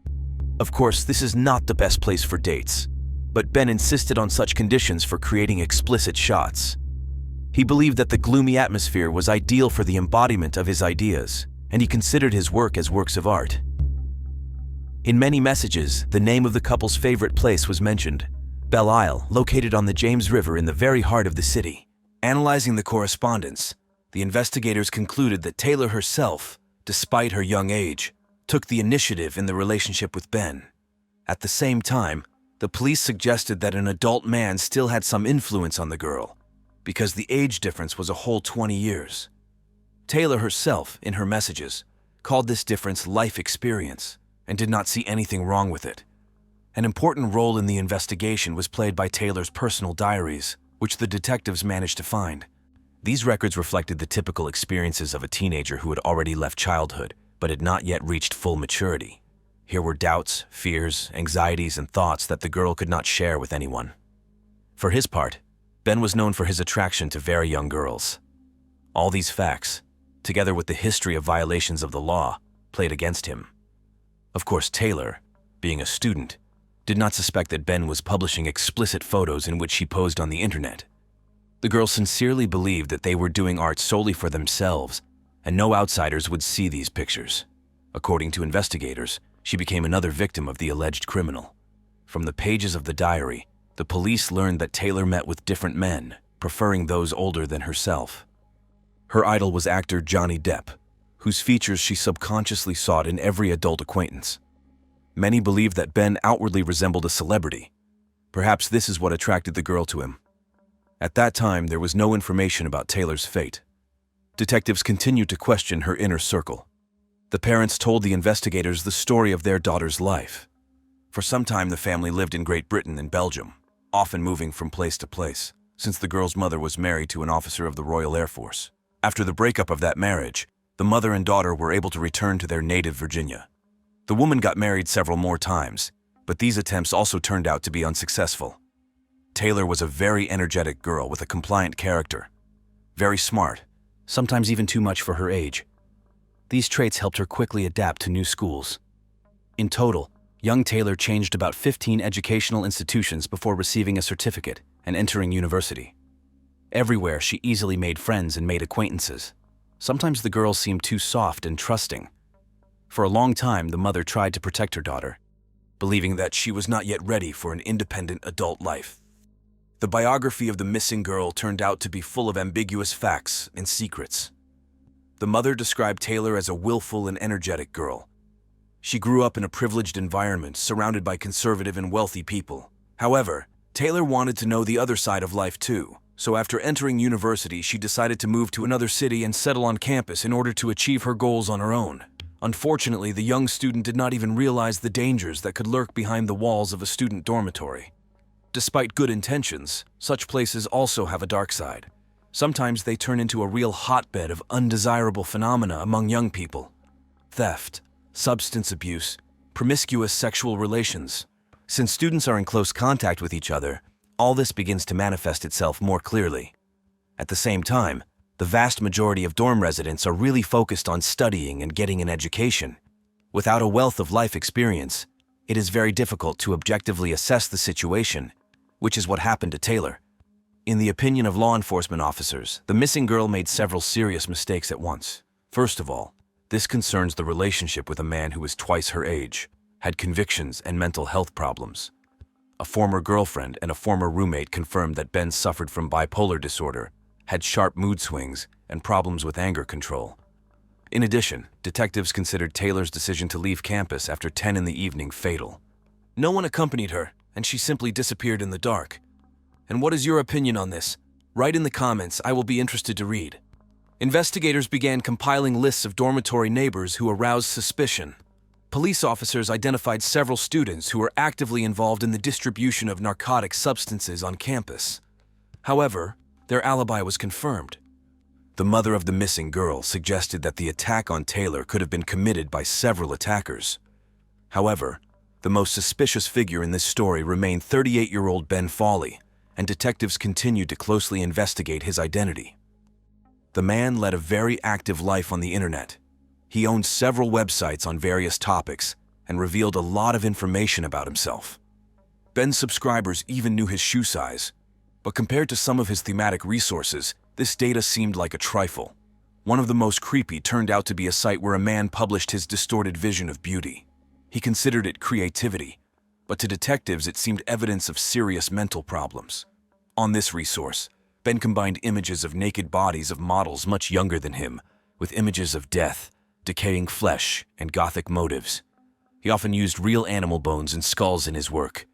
As it turned out, Ben managed to intrigue the 17-year-old student with his gloomy creativity. This is where their relationship began. It became known that before disappearing, Taylor felt lonely. In her notes, the girl admitted that she missed her friends who remained in her hometown. She had close friends and comrades, and in Richmond she had not yet managed to make enough acquaintances. Probably, that's why she communicated with the eccentric Ben. Of course, a passion for creepy images in itself did not make him a kidnapper, rapist, or murderer. But in combination with other facts of the man's biography, it caused more and more serious concerns. Studying Ben's online activity, police noticed that he displayed two completely different personalities. On the one hand, he appeared as a kind, loving, vulnerable, and creative person. On the other hand, numerous ex-girlfriends who posed for his photographs complained about him. Several former passions claimed that Ben was jealous, cruel, aggressive, and dangerous. Some girls even became victims of physical violence at his hands, although these episodes were too insignificant to report to the police. Instead, they simply broke off relations with the man after the first manifestations of aggression. But could an inexperienced 17-year-old student react incorrectly to such behavior and provoke an outburst of anger that led to murder? Suspicions about Ben Foley grew, but direct evidence was still lacking. Suddenly, on September 23, 2005, a new post appeared on Taylor's social media page. At 11:24 a.m., a message was published in which the girl claimed that she was fine and would soon return to her family. She mentioned some problems that needed to be urgently resolved, but did not go into details. Taylor's page gained considerable popularity after her disappearance and was under the close attention of many people. Therefore, the news of this post instantly spread around the city. However, the police considered the post an attempt at staging, as no one had yet managed to contact Taylor. Law enforcement officers did not believe that this message was written by the girl herself. On the same day that the new post appeared, The main suspect, Ben Foley, was arrested on charges of creating and storing pornographic materials involving minors. But the man insisted that none of the photographs found in his apartment belonged to him. According to him, these pictures were left by the previous tenant of the dwelling. At this stage of the investigation, the police had not yet charged Ben with official charges of involvement in Taylor's disappearance. In fact, he was not the only suspect in this case, but he certainly turned out to be the most colorful figure on the list. Given the time that had passed, the likelihood that the girl was still alive was extremely low. However, the investigators did not yet have convincing evidence against Foley. In any case, the trial regarding the obscene photos gave the detectives extra time to work while the suspect was behind bars. Meanwhile, the police came across a strange post by Ben published on September 8th. According to his story, he was attacked that evening. The man even had to file a report about this with the police. In one of his blogs, he described this incident in detail. According to Ben, 3 or 4 attackers attacked him. They immediately put a black bag over his head so he could not see their faces. Foley got away without serious injuries, but the attackers threw him out of the car somewhere on the outskirts of the city in the morning. They stole $20 from him, a camera and a tripod. The man had to walk to the city for a long time. However, during searches in his house, investigators found several expensive tripods and professional filming equipment at once. Such a variety of equipment looked suspicious, because officially Ben did not work anywhere and lived on disability benefits due to bipolar disorder. The main suspect definitely could not afford such expensive purchases while receiving only state payments. Investigators intensified their efforts, trying to gather as much evidence as possible during a search of Foley's home. They managed to find several boxes with provocative items, from cold weapons, such as a huge machete, to sadomasochistic paraphernalia. Of course, the man claimed that all this was a prop for photo shoots. In addition, a suspicious stain resembling blood was found in Ben's house. Samples were sent for analysis. After the publication in the media of information about the seized items, suspicions about the amateur photographer with eccentric artistic views only intensified. Interestingly, the bloodstain was found on the man's bed spring frame. Experienced police officers immediately asked themselves the question, how much blood would have to be shed for it to soak through the mattress and reach the springs? During searches of the area around Foley's house, several strange items were found in a dumpster, including a necklace and a watch. Clearly not the kind of accessories that people usually just get rid of. The police were also puzzled by the huge machete found in Ben's home. However, according to his statements, it served as a prop for photo shoots. In addition, the machete allegedly helped him make his way through dense thickets on the way to abandoned buildings and chop wood for a fire. In fact, the police had at least one more suspect named Jesse Schultz, whom they also thoroughly checked. It turned out that this was a 22-year-old student whose trail was managed to be found with the help of service dogs.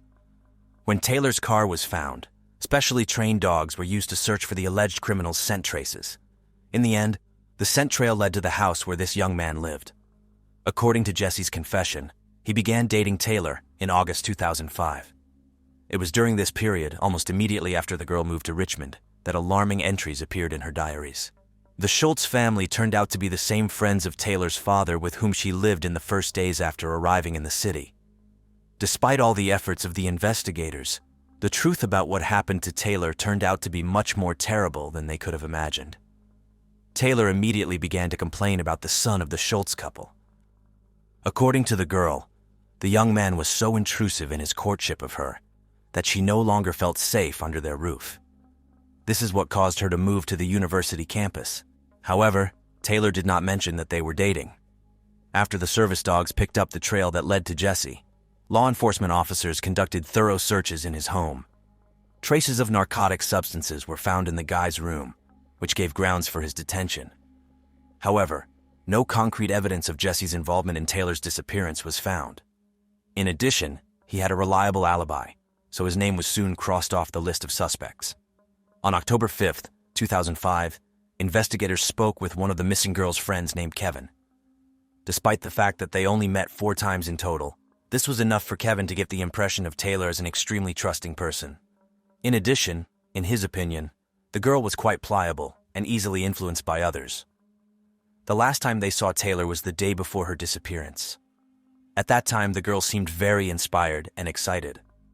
On the eve of her 18th birthday, she confessed to Kevin that she was going to do something risky, but did not specify what she meant. The guy suggested that it was about some kind of photo shoot. Already post factum, Kevin found out about Taylor's disappearance. On the same day, he turned to the police to tell about the recent events in the girl's life that he had to witness.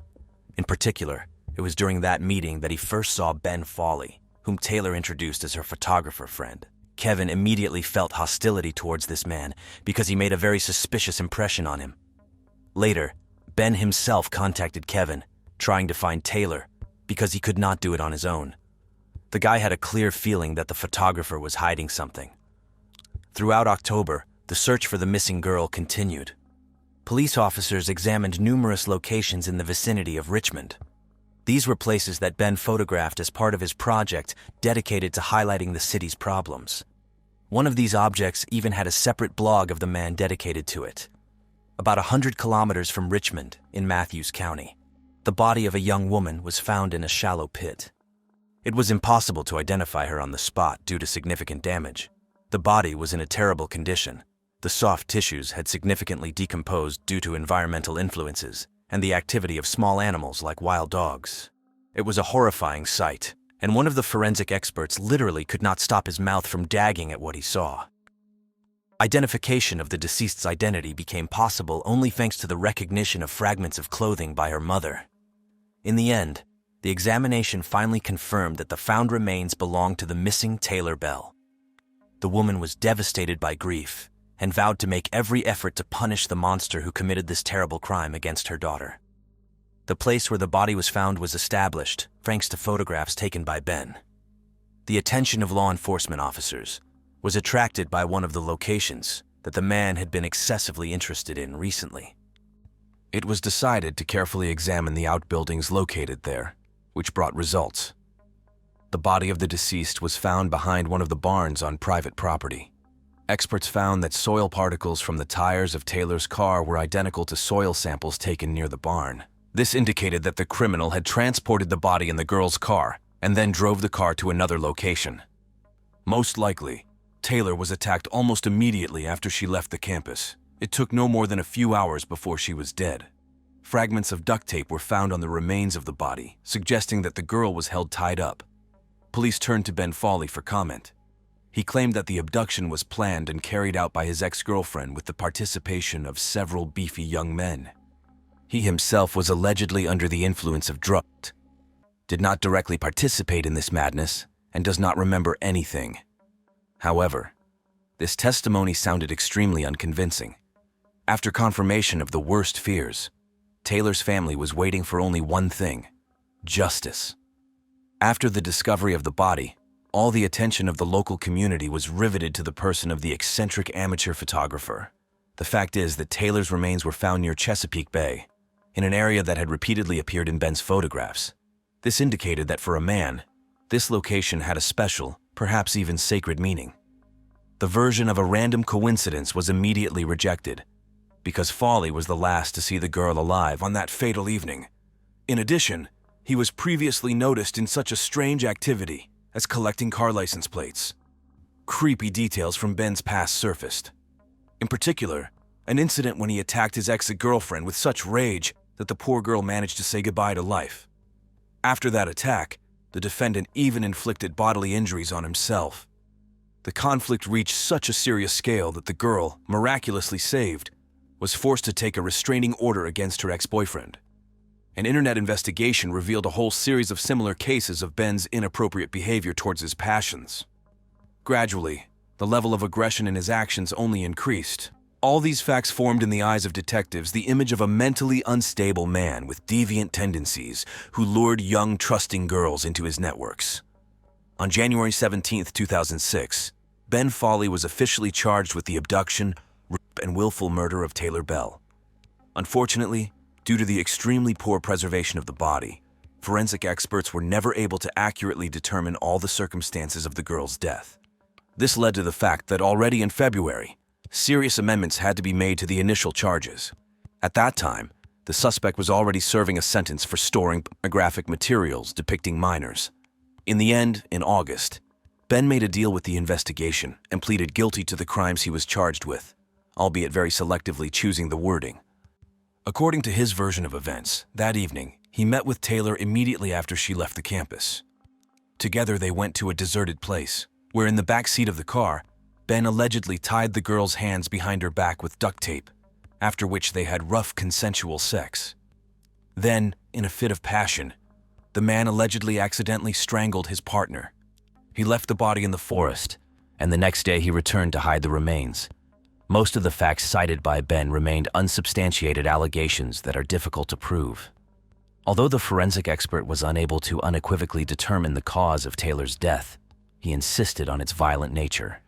After all, even with accidental strangulation, it takes effort for several minutes for a lethal result to occur. so the attacker could have released the victim at any time. The prosecution insisted that Ben deliberately tied the girl's wrists, not for sexual games, but to deprive her of the opportunity to resist. And this meant that the whole story he voiced was a complete lie and the events unfolded in a completely different way. Foley stood his ground, assuring that the duct tape was part of a role-playing game. However, no one believed this version. Taylor's friends stated that she was never interested in extreme sexual practices such as asphyxia or bondage. While recreating the picture of events described by the accused, the investigators came to an unambiguous conclusion that the scenario he voiced does not stand up to any criticism. In the cramped space of a car, and even with her hands tied behind her back, the girl would be in an extremely uncomfortable and vulnerable position. Taking into account Taylor's character and habits, it is unlikely that she would voluntarily agree to this. A much more plausible version looked like Ben kidnapped, raped, and then killed his victim. The main motive for the crime was considered the girl's refusal to have an intimate relationship with Foley. During the court session, the prosecutor read out a letter that the defendant sent to his ex-girlfriend. It contained the following lines: "I am the cause of Taylor's death. I deserve imprisonment." These words could well be interpreted as an admission of guilt. Ben decided to make a deal with the prosecution and pleaded guilty to second-degree murder. The rest of the charges against him were dropped. In February 2006, the hapless photographer was sentenced to 30 years in prison. Taylor's mother was finally able to breathe a sigh of relief. Now the woman knew that the soul killer who took the life of her only daughter had been justly punished.